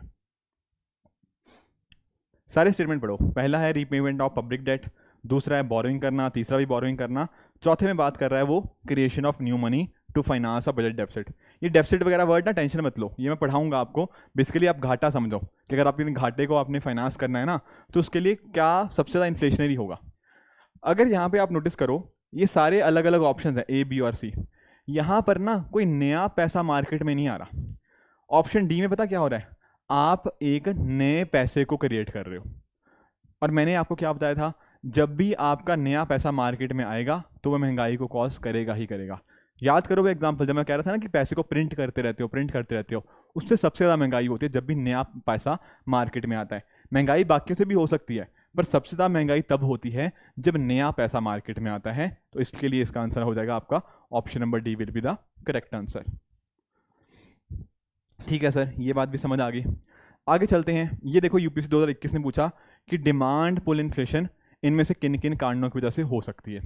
सोचो इसका क्या आंसर होगा। मैंने सारे आपको पढ़ाए हैं, डिमांड, कॉस्ट पुश सब पढ़ाया है, तो डिमांड पुल इन्फ्लेशन एक बार समझो कि क्या होगा। और ये क्वेश्चन आपसे गलत नहीं होना चाहिए, ठीक है, अच्छे से समझा हमने इस कॉन्सेप्ट को। हाँ जी, अब यहाँ पे जैसे बाकी चीज़ें अगर मान लो नहीं भी पता लग रही, एक बार सिर्फ थर्ड स्टेटमेंट पढ़ के देखो क्या कह रहा है। इन्फ्लेशन इंडेक्सिंग वेजेस, क्या मतलब है कि आपकी जो सैलरीज है, आपकी जो एम्प्लॉयज़ की सैलरी है, वो महंगाई के साथ साथ अगर बढ़ती रहे तो क्या हो रहा है यहाँ पर अगर आपके एम्प्लॉयज़ की सैलरी बढ़ रही है, क्या आपको ये नहीं लगता ये वो चीज़ दिखा रहा है जब आपके केस में क्या बढ़ रहा है, कॉस्ट पुश इन्फ्लेशन। यही तो डिस्कस किया था कॉस्ट पुश के अंदर कि चीज़ों का रॉ मटेरियल का कॉस्ट बढ़ रहा है, आपके एम्प्लॉयज़ की सैलरीज बढ़ रही हैं, इस तरह की चीज़ें। तो ये तो सर कॉस्ट पुश इन्फ्लेशन का एग्जांपल हुआ ना, और ना कि डिमांड पुल का। अगर इतना भी समझ जाते ना तो आपके ए बी सी और डी आंसर आपके गलत हो जाते ऑटोमेटिकली, और आपका सही आंसर आपके सामने था ऑप्शन नंबर ए। बट ठीक है, हम बाकियों को भी पढ़ेंगे। जैसे एक्सपेंशनरी पॉलिसीज़, एक्सपेंशनरी पॉलिसीज मतलब मान लो इंटरेस्ट रेट कम हो चुकी है, लोगों को आराम से पैसा बांटा जा रहा है, तो उन्हीं को क्या बोलते हैं एक्सपेंशनरी पॉलिसीज। आपकी सरकार टैक्स रेट हो सकता है कम कर दे, तो यहाँ पर क्या हो रहा है, लोगों की जेब में ज़्यादा पैसा आ रहा है, तो बिल्कुल पहला स्टेटमेंट करेक्ट रहेगा। सिमिलरली फिस्कल स्टिमुलस भी उसी डायरेक्शन में मूव होता है, जब सरकार कहीं ना कहीं खर्च बढ़ा देती है अपना, तो ये बात भी ठीक है। तीसरा बात हो रही है परचेजिंग पावर हमने बढ़ा दी, परचेजिंग पावर कहीं ना कहीं बढ़ाई तो अकॉर्डिंगली क्या होगा, लोगों के पास ज़्यादा पैसा होगा, तो ये भी सर डिमांड पुल की ही बात कर रहे हैं। पर जो स्टेटमेंट 5 है ना, इंटरेस्ट रेट को बढ़ाना, अब नोटिस करो इंटरेस्ट रेट को बढ़ा रहे हैं, तो यहाँ से महंगाई होती है या महंगाई को हम कंट्रोल करते हैं? आंसर इज इसके थ्रू मैं तो महंगाई को हम लोग कंट्रोल करते हैं। वो कैसे कंट्रोल करते हैं? क्योंकि आप खुद देखो, आपकी जेब में ज़्यादा पैसा था, अब सरकार पता क्या चाहती है, महंगाई को कंट्रोल करना चाहती है, तो वो क्या करेगी, आपके जो रेट होंगे, इंटरेस्ट रेट होंगे, उनको बढ़ा देगी। इंटरेस्ट रेट जैसे ही बढ़ेंगे तब आपके लिए लोन लेना क्या हो जाएगा, लोन लेना आपके लिए महंगा हो जाएगा, और लोन लेना महंगा हो जाएगा, आप लोन नहीं लोगे, नहीं लोगे तो क्या होगा, आपकी जेब में पैसा नहीं होगा, पैसा नहीं होगा तो कहीं ना कहीं महंगाई कंट्रोल में हो जाएगी। बिल्कुल सही बात है, तो इससे महंगाई कंट्रोल में आती है, ना कि महंगाई बढ़ती है। तो थर्ड और फिफ्थ गलत है, फर्स्ट सेकंड और फोर्थ आपका बिल्कुल करेक्ट है। इसका आंसर क्या हो जाएगा, option number A will be the correct answer. ठीक है, हाँ, इसके साथ ही एक चीज़ हमें पढ़नी है, दैट इज फिलिप्स कर्व। अब फिलिप्स कर्व क्या है? देखो फिलिप्स कर्व ना, इनका एक कर्व है, ठीक है, इस कर्व को समझने की कोशिश करना। इन्होंने क्या बात करी फिलिप्स जी ने, इन्होंने बात करी, इन्होंने देखा इन्फ्लेशन को, इन्होंने देखा अनएम्प्लॉयमेंट को, कई साल का ना इन्होंने डेटा लिया, उस डेटा को उन्होंने एनालाइज किया। जब उन्होंने डेटा को एनालाइज किया ना, उन्होंने ये बात नोटिस करी कि इन्फ्लेशन और अनएम्प्लॉयमेंट को जब मैं एक ग्राफ के ऊपर प्लॉट करता हूँ, तो ग्राफ के ऊपर प्लॉट करने के बाद ना जो कर्व बनती है वो इस तरह से बनती है। इसका मतलब क्या है? इसका मतलब ये है कि अगर मान लो महंगाई या इन्फ्लेशन ज़्यादा है, उस टाइम पर अनएम्प्लॉयमेंट, जैसे मान लो ये 8% है इन्फ्लेशन, तो इस टाइम के ऊपर महंगाई कितनी होगी, सॉरी अनएम्प्लॉयमेंट कितनी होगी, इतनी, बहुत कम। पर अगर मान लो आपकी इन्फ्लेशन कम है, महंगाई मतलब है सिर्फ 2%, उस टाइम के ऊपर पता क्या होगा, उस टाइम के ऊपर आपका अनएम्प्लॉयमेंट होगा ज़्यादा। तो यहाँ पर उन्होंने क्या बात करी कि महंगाई के बीच में और आपकी बेरोजगारी के बीच में एक तरह का इनवर्स रिलेशनशिप हमें देखने को मिलता है, उल्टा संबंध है। उल्टा मतलब महंगाई ज़्यादा होगी तो अनएम्प्लॉयमेंट कम, महंगाई कम होगी तो अनएम्प्लॉयमेंट ज़्यादा। आप खुद सोचो इसका सर कैसे, ये सेंस कैसे बना रही है ये बात। जैसे फॉर एग्जांपल मान लो एक कंपनी है, ठीक है ना, और उस कंपनी के अंदर क्या हो रहा है, उस कंपनी के अंदर ना मार्केट में मान लो महंगाई चल रही है, तो कहीं ना कहीं कंपनी के जो प्रोडक्ट्स होंगे, मान लो जो लैपटॉप की कंपनी है, ये लैपटॉप की कंपनी को क्या हो रहा है, इसके प्रोडक्ट मिल रहे हैं 50,000 में, बहुत महंगे मिल रहे हैं, तो ये पता क्या कोशिश करेगा, ये कोशिश करेगा मैं ज़्यादा से ज़्यादा लैपटॉप बेच दूँ। क्यों बेच दूँ? क्योंकि वो चाहता क्या है, वो चाहता है कि जितना कमाई हो सके वो कर पाए, है कि नहीं, यही चाहता है। अब मार्केट में लैपटॉप महंगे हैं तो वो क्या करेगा, वो और लोगों को बुलाएगा कि आओ मेरी कंपनी में काम करो। कंपनी में काम करेंगे तो और लैपटॉप बनाएंगे, और लैपटॉप बनाएंगे तो इस कंपनी को और बहुत सारा फायदा होगा, क्योंकि लैपटॉप का मार्केट में रेट अच्छा खासा मिल रहा है, 50,000 रुपये का लैपटॉप है, ये बिक रहा है मार्केट के अंदर। तो ये कंपनी वाले क्या करेंगे, जब महंगाई होती है ना, तब लोगों को अपने यहाँ पे रोजगार पे रख लेते हैं, क्योंकि इकोनॉमिक ग्रोथ हो रही है उस टाइम के ऊपर। तो इस तरह से इन्फ्लेशन जब ज़्यादा होती है तब कहीं ना कहीं महंगाई, जो अनएम्प्लॉयमेंट होती है, बेरोजगारी दर होती है, वो कम होती है। उसका उल्टा सोचो, उल्टा जैसे मान लो कि यहाँ पे ना वस्तुओं के दाम बहुत ही नॉर्मल है, ये लैपटॉप 20,000 रुपये का मिल रहा है मार्केट के अंदर, इसका रेट आज के टाइम के ऊपर 20,000 रुपये है, तो कंपनी की सेल ही नहीं हो रही, कंपनी को लग रहा है कि यार मार्केट में कुछ पैसा ही नहीं मिल रहा है इसका, तो वो क्या करेगी, वो लोगों को बोलेगी कि नहीं यार हमारे यहाँ तो बिक्री नहीं हो रही इन सामानों की, लोग खरीदना ही नहीं चाहते इनको, तो कहीं ना कहीं अगर लोग खरीदना ही नहीं चाहते इनको, तो क्या करेगी कंपनी? बोलेगी कि तुम कंपनी से बाहर जाओ, वो ले ऑफ करेगी। तो यहाँ पर क्या देखने को मिलता है कि जब इन्फ्लेशन कम होती है ना कहीं उस टाइम के ऊपर बेरोजगारी दर ज़्यादा होती है। ऐसा फिलिप्स का मानना था, ऐसा मैं नहीं कह रहा, ऐसा फिलिप्स जी का मानना था जब उन्होंने डेटा को इस तरह से देखा। ये इनका कहना था। पर एक्चुअली में ना ये वाली जो बात इन्होंने बोली ये कुछ हद तक ठीक हो सकती है, पर ये हमेशा हमेशा ठीक नहीं होती। ठीक है ना? कोई आपसे पूछे कि क्या फिलिप्स कर्व हमेशा ठीक होती है, द आंसर इज नो। कैसे सर? अरे लेक्चर की स्टार्टिंग के अंदर स्टैगफ्लेशन पढ़ा था या नहीं पढ़ा था? स्टैगफ्लेशन के अंदर क्या था? यहाँ क्या बात करी थी मैंने कि भैया महंगाई ज़्यादा होती है स्टैगफ्लेशन के अंदर, इन्फ्लेशन होती है, स्टैगनेशन होती है, आपकी इकोनॉमिक ग्रोथ हो नहीं रही, और तीसरी कंडीशन क्या बताई थी कि बेरोजगारी भी होती है। अब आप लोग सोच रहे होंगे सर ये तो फिलिप्स के उल्टा बोल रहा है। फिलिप्स जी ने बोला था कि जब महंगाई ज़्यादा होगी कहीं ना कहीं बेरोजगारी दर कम होगी, यही बोला था। पर आप कह रहे हो स्टैगफ्लेशन के अंदर ये चीज़ होती है। तो हाँ जी, मैं यही कह रहा हूँ, फिलिप्स जी ने अपने बात कह दी, पर वो पूरी तरह से सत्य नहीं है। बहुत जगह पे हमें देखने को मिलता है उसका उल्टा केस भी। और मैंने जैसा बताया भी था आपको, कोविड-19 पेंडेमिक, उस टाइम के ऊपर महंगाई भी ज़्यादा थी, बेरोजगारी भी ज़्यादा थी, हमारी इकोनॉमिक ग्रोथ भी नीचे थी। तो फिलिप्स जी काफ़ी सारी जगह पे गलत प्रूव हो जाते हैं। Is it okay? पर हमें ना पढ़ना पड़ता है कि फिलिप्स कर्व होती क्या है, क्या उनका आइडिया था, क्या सोच के उन्होंने बोला, और एक्चुअल में किस तरह से आज के टाइम के ऊपर हमें देखने को मिलता है कि फिलिप्स कर्व के अंदर कुछ खामियां होती है, जैसा कि मैंने आपको प्रूव भी कर दिया स्टैगफ्लेशन के अंदर। ठीक है? तो आई होप स्टैगफ्लेशन आपको समझ आ गया होगा। उसी तरह से हमें पढ़ना है किसके बारे में? रीफ्लेशन के बारे में। अब यहाँ पर मतलब क्या है? यहाँ पर रीफ्लेशन का मतलब है कि आप ना पहले आपके मान लो वस्तुओं के दाम कम हो रहे थे, मान लो टमाटर के दाम नीचे जाए जा रहे हैं, नीचे जाए जा रहे हैं, नीचे जाए जा रहे हैं। अब उसके बाद आपने टमाटर के दाम वापस से ठीक होने लग गए, इसको बोलते हैं रीफ्लेशन। यहाँ पर क्या हो रही थी? जब वस्तुओं के दाम नीचे गिर रहे थे, दिस इज डिफ्लेशन। और जब आपने उसको कहीं ना कहीं वापस उठा लिया ऊपर की तरफ, इसको बोलते हैं रीफ्लेशन। वर्ड ही क्या है? री वापस से आपने उसको सही डायरेक्शन में ले आए हो, मतलब चीज़ों के दाम थोड़े अब इंक्रीज होने लग जाएंगे। तो कैसे सर ये ऐसी चीज़ें कैसे होती हैं? कहीं ना कहीं अगर मान लो आपने लोगों की जेब में पैसा डाल दिया, तो अकॉर्डिंगली जो चीज़ों के दाम कम हो रहे थे, अब लोग ज़्यादा डिमांड करेंगे तो उसके दाम बढ़ने लग जाएंगे, खर्चा बढ़ गया हो गया, या फिर टैक्सेस कम कर दिए, टैक्सेस कम हुए तो क्या हुआ? लोगों की जेब में ज़्यादा पैसा है तो वो ज़्यादा खर्च कर पाएंगे। तो इसी को बोलते हैं आपका रीफ्लेशन। क्लियर हुआ? ठीक है। एक टर्म इसी के साथ होती है आपकी स्ट्रक्चरल इन्फ्लेशन। यहाँ पर जैसे फॉर एग्जांपल मैं आपको एग्जांपल देता हूँ आपकी दालों का और एमएसपी का। आपने नोटिस किया है कई बार पता क्या होता है? मिनिमम सपोर्ट प्राइस आप जानते होंगे, सरकार एमएसपी अनाउंस करती है। ठीक है, एमएसपी कोई गलत चीज़ नहीं है, ठीक है ना? बट कई बार पता क्या होता है, सरकार को ना किसानों के दबाव में आकर कई बार सरकार क्या करती है, एमएसपी को ज़्यादा बढ़ा देती है। ठीक है, ध्यान से समझना, यहाँ पर ये मत सोचना कि मैं सर किसानों के अगेंस्ट में है, नहीं, बिल्कुल भी नहीं। मैं खुद भी एक किसान फैमिली से ही आता हूँ, तो बिल्कुल किसानों के अगेंस्ट नहीं हूँ। पर कई बार पता क्या होता है, मैं जो मैं बात करने चाह रहा हूँ कि कई बार क्या होता है, एमएसपी को ना इस वजह से बढ़ा दिया जाता है पॉलिटिकल कारणों की वजह से। हो सकता है किसी स्टेट में या किसी एरिया के अंदर इलेक्शन आ रहे हों और वहाँ पर हमारी गवर्नमेंट चाहे कि यार अच्छा लोगों के वोट चाहिए, तो उस चक्कर में पता क्या किया उन्होंने, मान लो एमएसपी बहुत ज़्यादा बढ़ा दिया। आप खुद बताओ, अगर एमएसपी ज़्यादा होगा कहीं ना कहीं आपकी दालों के दाम नहीं बढ़ जाएंगे, और दालों के दाम बढ़ जाएंगे तो क्या होगा? इन्फ्लेशन बढ़ जाएगी, महंगाई बढ़ जाएगी। बिल्कुल ठीक बात है। इसी को क्या बोलते हैं? Structure inflation. यहाँ पर आपकी जो इकोनॉमिक पॉलिसीज होती है ना, उसकी वजह से कहीं ना कहीं अगर चीज़ों के दाम बढ़ते हैं, उसका नाम है स्ट्रक्चर इन्फ्लेशन। ये कुछ टर्म्स है, तो आपको ना इन टर्म्स को बहुत ही क्लैरिटी से समझना चाहिए। कोई भी टर्म यूपीएससी कभी ना कभी पूछ सकती है। ऑलरेडी बहुत सारे क्वेश्चन हमने देखे भी जो यूपीएससी ऑलरेडी हमसे पूछ चुकी है। यहाँ पर ये देखते हैं आगे कि WPI CPI ये क्या चीज़ें होती हैं। देखो सिंपल सा आप एग्जांपल समझो, मान लो कोई चीज़, मतलब मान लो मैन्युफैक्चरर है यहाँ पे, इसने कोई सामान बनाया, ठीक है ना? ये सामान किसके पास जाएगा? सबसे पहले जाएगा ये होलसेलर के पास, फिर जाएगा ये रिटेलर के पास, फिर जाएगा ये हमारे कस्टमर के पास।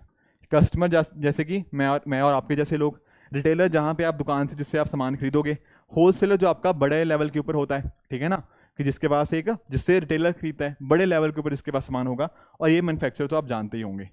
अब हमें ना ये देखना है यार महंगाई कहाँ पे बढ़ रही है, ठीक है ना? तो हमें देखना पड़ेगा, हो सकता है हम होलसेल लेवल के ऊपर चेक करें, वहाँ पर देख सकते हैं कि चीज़ों के क्या दाम है। हम कस्टमर लेवल के ऊपर देख सकते हैं कस्टमर को महंगाई कितनी फील हो रही है। तो यही हमें सारी चीज़ें पढ़नी है प्राइस इंडेक्स की फॉर्म के अंदर। जैसे कि फॉर एग्जांपल यहाँ पे अभी हम क्या पढ़ रहे हैं आपके WPI को। WPI क्या है आपका? Wholesale price index. तो यहाँ पर पता क्या हो रहा है, होलसेल लेवल के ऊपर हम यहाँ पे चीज़ें को देखने की कोशिश कर रहे हैं कि उनके दामों के अंदर क्या चेंजेस देखने को मिलते हैं। जैसे फॉर एग्जांपल किसी चीज़ को बड़े लेवल के ऊपर सेल किया जाता है ना, जिसको हम बल्क सेल बोलते हैं, उसके अंदर चीज़ों के दाम देख रहे हैं। यहाँ पर इंपॉर्टेंट चीज़ आपको ध्यान में रखनी है कि होलसेल प्राइस इंडेक्स के अंदर आपकी जो गुड्स होती हैं वो तो इंक्लूड होती हैं, पर आपकी जो सर्विसेज होती हैं वो इंक्लूड नहीं होती। ठीक है ना, सर्विसेज इंक्लूड यहाँ पे नहीं होती होलसेल प्राइस इंडेक्स के अंदर। तो ये बात आपको यहाँ पे ध्यान में रखनी है। ठीक है ना, तो इसको आप देखने की कोशिश करो। ठीक है ना, कि होलसेल प्राइस इंडेक्स, जो भी कोई चीज़ें आप जिनको आप टच कर सकते हो, ठीक है, जिनको आप टच कर सकते हो वो आपकी होती हैं गुड्स। तो गुड्स की हम जब बात कर लेते हैं तो वो होती हैं टेंजिबल। टेंजिबल के केस में क्या होता है कि आप उनको टच कर पाओगे, जैसे आप लैपटॉप को टच कर सकते हो, आप इस टेबल को टच कर पाओगे। ये टेंजिबल चीज़ें क्या होती है? गुड्स होती हैं। वेयर एज जैसे मैं आपको पढ़ा रहा हूँ, ये क्या होगी? आपकी सर्विसेज होगी। सर्विसेज को आप टच थोड़ी कर पाओगे, ठीक है ना, वो इनटेंजिबल होती हैं। तो ध्यान क्या रखना है, होलसेल प्राइस इंडेक्स WPI के अंदर आपकी सर्विसेज इंक्लूड नहीं होती, पर आपकी गुड्स इंक्लूड होती हैं। आई बात समझ में? हम क्या चीज़ चेक कर रहे हैं कि इन चीज़ों के अंदर महंगाई कैसे बढ़ रही है, क्या चीज़ों के दाम कैसे कैसे चेंज आ रहे हैं, that is WPI at the wholesale level. अब एक चीज़ और ध्यान में रखनी है कि भैया कौन इसको रिलीज़ करता है, इस इंडेक्स को। तो ध्यान रखिएगा, आपकी ना एक मिनिस्ट्री है, ministry of commerce and industry. इसके अंदर एक डिपार्टमेंट है DPIIT, department for promotion of industry and internal trade. इसके अंदर एक ऑफिस है, ऑफिस ऑफ इकोनॉमिक एडवाइजर। ये पर्टिकुलर ऑफिस इस WPI को रिलीज करता है। तो पहली बात, इसका मीनिंग क्लियर होना चाहिए कि WPI होता क्या है, कौन इसको रिलीज करता है, एंड साथ साथ इसका जो बेस ईयर है 11-12, ये भी आपको पता होना चाहिए। तो इस तरह से आपको ना WPI का डेटा आपको देखने को मिलता रहता है। तो करंट अफेयर्स जैसे आते रहते हैं ना, मैंने बताया ना आपको प्रीलिम बूस्टर के अंदर, जब भी अगला डेटा आएगा मैं प्रीलिम बूस्टर के अंदर उसको डेफिनेटली आपको कवर करूंगा ही करूंगा। तो ओनली ऐसे एक्सटेंड पे आप इसको करंट अफेयर्स जरूर इसको फॉलो करते रहिए। ठीक है, तो इसके अंदर ये अलग अलग होते हैं, डिफरेंट पार्ट्स होते हैं। ठीक है, थोड़ा ना करंट मुद्दा ज़्यादा रहता है, तो आपको डेटा ये सब नहीं दिखाऊंगा क्योंकि डेटा ये पुराना हो जाएगा। आपको अगले साल एग्जाम देना है तो डेटा ये चेंज होता रहता है, ये सारे इंडेसेस वगैरह। बट एनीवेज, इसके अंदर क्या क्या आता है? इसके अंदर आ जाता है आपका मैन्युफैक्चर्ड प्रोडक्ट्स, उनका वेटेज है 64%। आपका फ्यूल एंड पावर हो गया, और प्राइमरी आर्टिकल्स, प्राइमरी आर्टिकल्स का वेटेज है 22%, एंड फ्यूल एंड पावर का लगभग 13% आपको वेटेज यहाँ पे देखने को मिल जाएगा। अब देखो, हमने WPI पढ़ लिया। WPI क्या था? होलसेल प्राइस इंडेक्स, कि होलसेल लेवल के ऊपर। पर हम कंज्यूमर लेवल के ऊपर भी देखना चाहेंगे ना, कि वहाँ पर कंज्यूमर को कैसे फील होता है चेंजेस। ठीक है ना, तो यहाँ पर हम क्या देख रहे हैं? Goods and services. अब ध्यान रखना, यहाँ दोनों चीज़ें देखी जाती हैं CPI के अंदर, गुड्स भी सर्विसेज की। WPI के अंदर सिर्फ और सिर्फ हम गुड्स की बात करते हैं, सर्विसेज की वहाँ पे कोई बात नहीं होती। पर CPI के अंदर गुड्स सर्विसेज दोनों की बात करी जाती है। अब CPI के अंदर ना आपको डिफरेंट अलग अलग चीज़ें देखने को मिल जाएंगी। जैसे फॉर एग्जांपल यहाँ CPI फॉर इंडस्ट्रियल वर्कर्स होता है, CPI फॉर एग्रीकल्चर लेबर होता है। उसी तरह से आपके और भी कंज्यूमर प्राइस इंडेक्स होते हैं, जैसे फॉर एग्जांपल रूरल लेबरर्स के लिए हो गया, CPI शहरी क्षेत्रों के लिए हो गया, कंज्यूमर प्राइस इंडेक्स आपका ग्रामीण क्षेत्रों के लिए हो गया। तो ये सारे हमें यहाँ पे देखने को मिलते हैं डिपेंडिंग अपॉन कि कैसा हमारा कस्टमर है।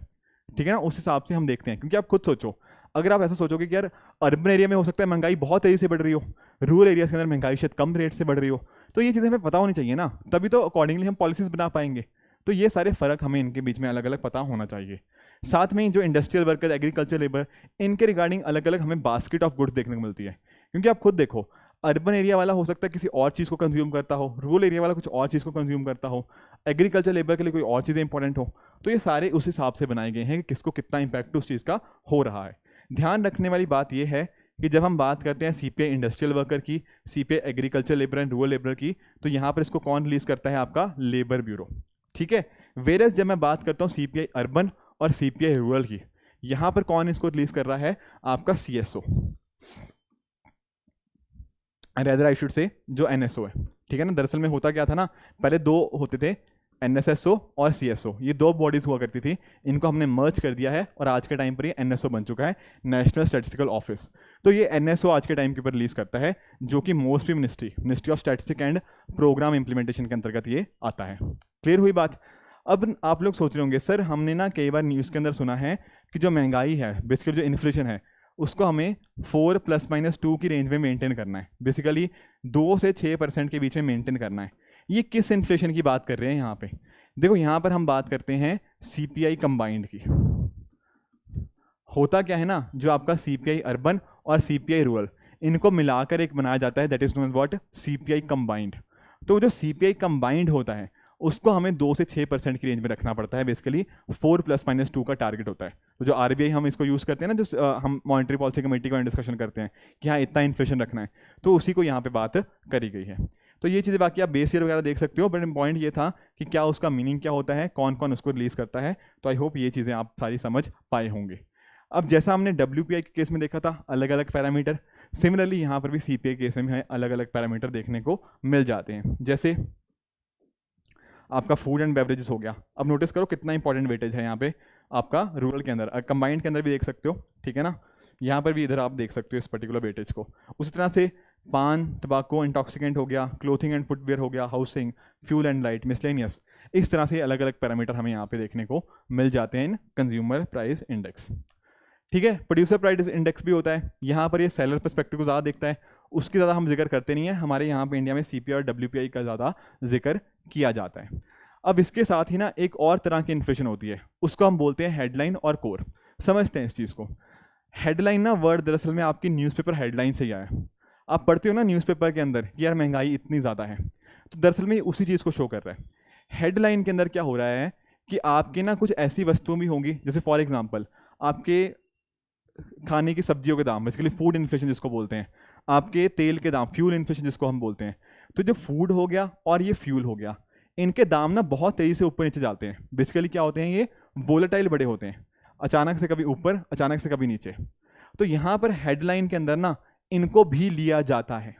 समझ रहे हो कि यहाँ पर आपकी जो वोलेटाइल चीज़ें हैं जिनके दाम बड़ी तेज़ी से ऊपर नीचे जाते हैं, जैसे फूड और फ्यूल, उनको इंक्लूड करके यहाँ पर बताया जाता है। अब इसको याद कैसे करेंगे सर? देखो आप हेडलाइन पढ़ते हो, न्यूज़पेपर हेडलाइन बिल्कुल पढ़ते हैं, तो हमारे लिए क्या इंपॉर्टेंट है? क्या हमारे लिए फूड इंपॉर्टेंट नहीं है? बिल्कुल इंपॉर्टेंट है।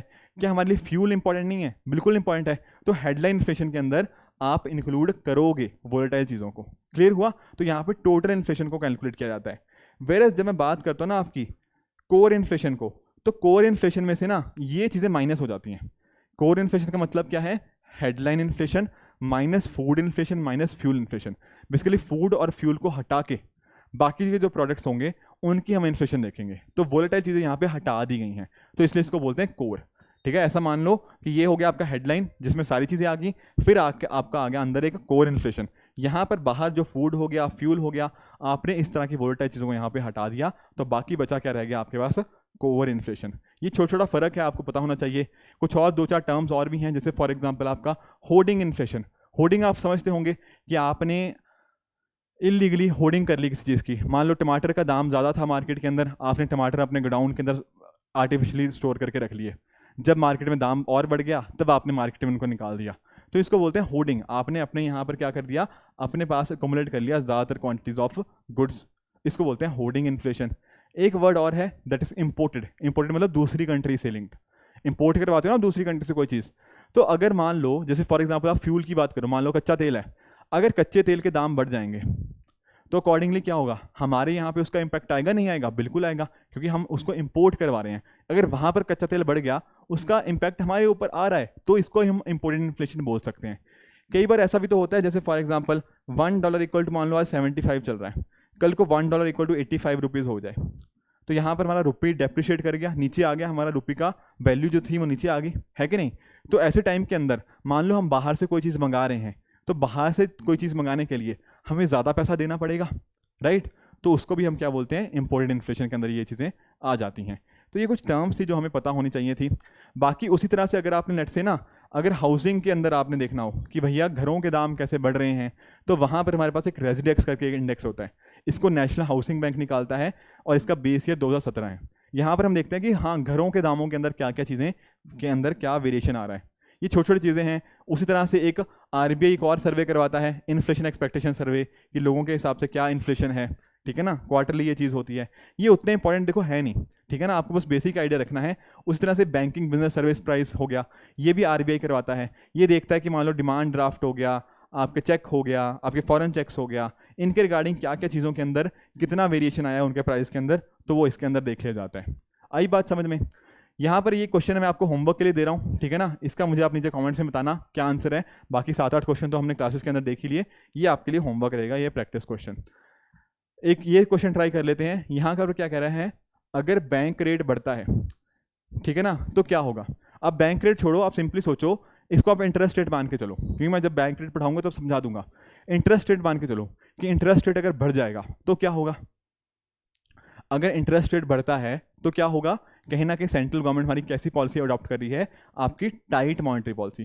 क्यों कर रही होगी, आप ये सोचो। चलो, अगर इंटरेस्ट रेट बढ़ गया, उसकी वजह से क्या हो रहा है, कहीं ना कहीं सरकार क्या चाहती है, या सेंट्रल बैंक क्या चाहता है, वो चाहता है कि भैया मार्केट में महंगाई बनी हुई है, इस महंगाई को हमें कम करना है, तो थोड़ी मॉनेटरी इकोनॉमी को क्या करना पड़ेगा, टाइट करना पड़ेगा।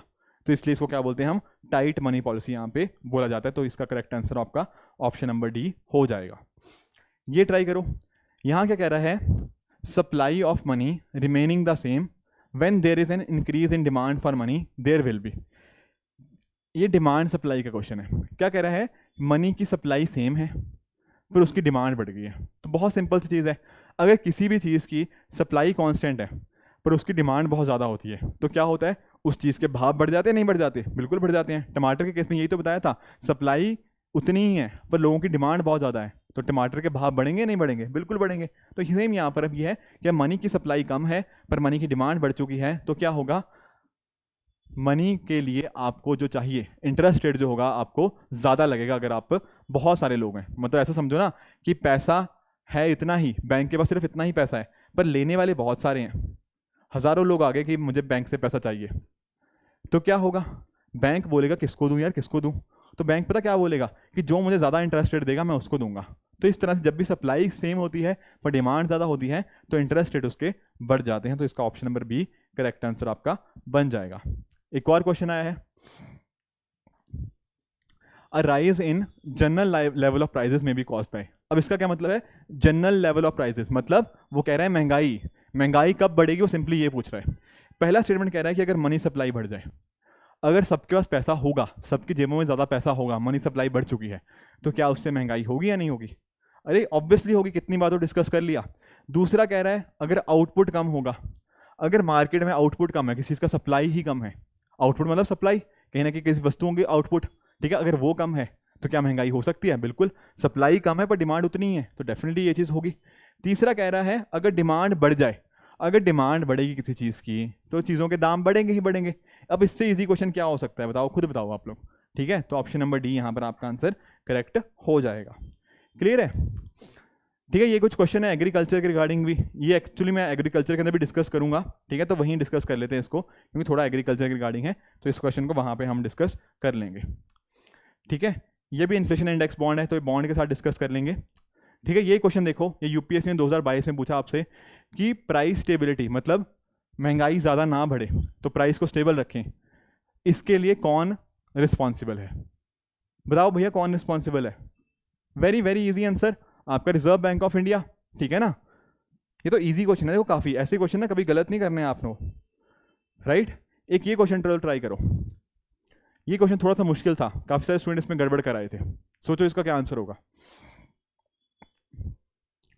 अब चलो पहले स्टेटमेंट 2 पढ़ते हैं। स्टेटमेंट 2 क्या रहा है कि जो होलसेल प्राइस इंडेक्स होता है, यहाँ पर सर्विसेज के अंदर जो चेंजेस आते हैं उसको हम नहीं देखते। क्या ये बात ठीक है, बिल्कुल ठीक है। मैंने बताया था ना, WPI के अंदर आप सिर्फ गुड्स को देखते हो, CPI के अंदर क्या होता है, आप गुड्स को भी और सर्विसेज दोनों को देखते हो। तो एक्चुअल में ना आपकी स्टेटमेंट 2 यहाँ पर बिल्कुल करेक्ट है। स्टेटमेंट 3 देख लेते हैं, वहाँ क्या कह रहा है, RBI ने होलसेल प्राइस इंडेक्स को अपना इंपॉर्टेंट मेजर बनाया हुआ है। क्या जो हम बात करते हैं 4 ± 2% की, क्या वो WPI होता है, नहीं, क्या था वो, CPI कंबाइंड, यही था ना। तो भैया थर्ड स्टेटमेंट आपकी गलत है। तो एक्चुअल में आपका आंसर क्या बनेगा, आपका आंसर आएगा ए या बी में से कोई। तो अब ए स्टेटमेंट को पढ़ो, यहाँ कह रहा है जो फूड की वेटेज होती है वो CPI के अंदर ज़्यादा होती है और WPI के अंदर कम होती है। वो टेबल याद है, वहाँ पर देखना फूड की कितनी ज़्यादा वेटेज थी CPI के अंदर। तो बिल्कुल करेक्ट है ये बात भी। दरअसल में अगर आपको सिंपली मैं बताऊँ ना, तो जो आपका फूड होता है वो CPI के अंदर ज़्यादा इंपॉर्टेंट होता है और जो फ्यूल होता है वो WPI के अंदर ज़्यादा इंपॉर्टेंट होता है। तो जो बात पहला स्टेटमेंट कह रहा है ये बात बिल्कुल करेक्ट है, आपका option number A 1 and 2 will be the correct answer in this particular case. हाँ जी, यहाँ पर क्या पूछ रहा है, CPI फॉर इंडस्ट्रियल वर्कर, इसको कौन रिलीज करता है? याद करो वो वाला जब हम पढ़ा था ना CPI अर्बन CPI रूरल, हमने उसका तो देखा था कि हाँ भैया जो NSO वो रिलीज करता था CPI अर्बन रूरल को, पर इंडस्ट्रियल वर्कर का ये कौन रिलीज करता था? वेरी सिंपल आंसर, आपका लेबर ब्यूरो। यहाँ पे मैंने स्लाइड्स के अंदर बताया था आपको, याद करो इस चीज़ को, ठीक है? तो ये भी काफ़ी इजी ही क्वेश्चन है। तो आपने नोटिस किया कितने सारे क्वेश्चन इन्फ्लेशन के रिगार्डिंग हमें देखने को मिलते हैं, कम से कम 20 क्वेश्चन या 15-20 क्वेश्चन तो हमने क्लास में डिस्कस करे ही करे हैं, और काफ़ी इजी चैप्टर भी था। थोड़े कंसेप्चुअल टॉपिक्स भी थे जब मैंने समझाया आपको कि हाँ थोड़ा और अटेंटिव हो जाइए, क्योंकि अक्सर ना स्टूडेंट्स को कन्फ्यूजन हो जाती है। पर मैंने कोशिश करी है कि हर पर्टिकुलर चीज़ के साथ ना आपको एक एक एग्जाम्पल देता रहूँ, ताकि आपको चीज़ों की क्लैरिटी होती रहे, आप उन एग्जाम्पल को अच्छे से समझ पाओ, ठीक है? तो आप जैसा कि समझ ही रहे होंगे कि इकोनॉमी जो टेक्निकल है पर टफ नहीं है, उसको कोशिश मेरी यही रहती है हर लेक्चर के अंदर आपको इन एग्जाम्पल के माध्यम से समझाने की, ताकि आप भी उस पर्टिकुलर चीज़ के साथ अग्री कर पाओ, ठीक है फ्रेंड्स? तो ये था आज का लेक्चर। आई होप आप सभी को आज का सेशन बहुत अच्छे से समझ आया होगा। इसी तरह से आप भी अपने एंड पे हार्ड वर्क करते रहिए। Keep working hard. Goodbye and good luck.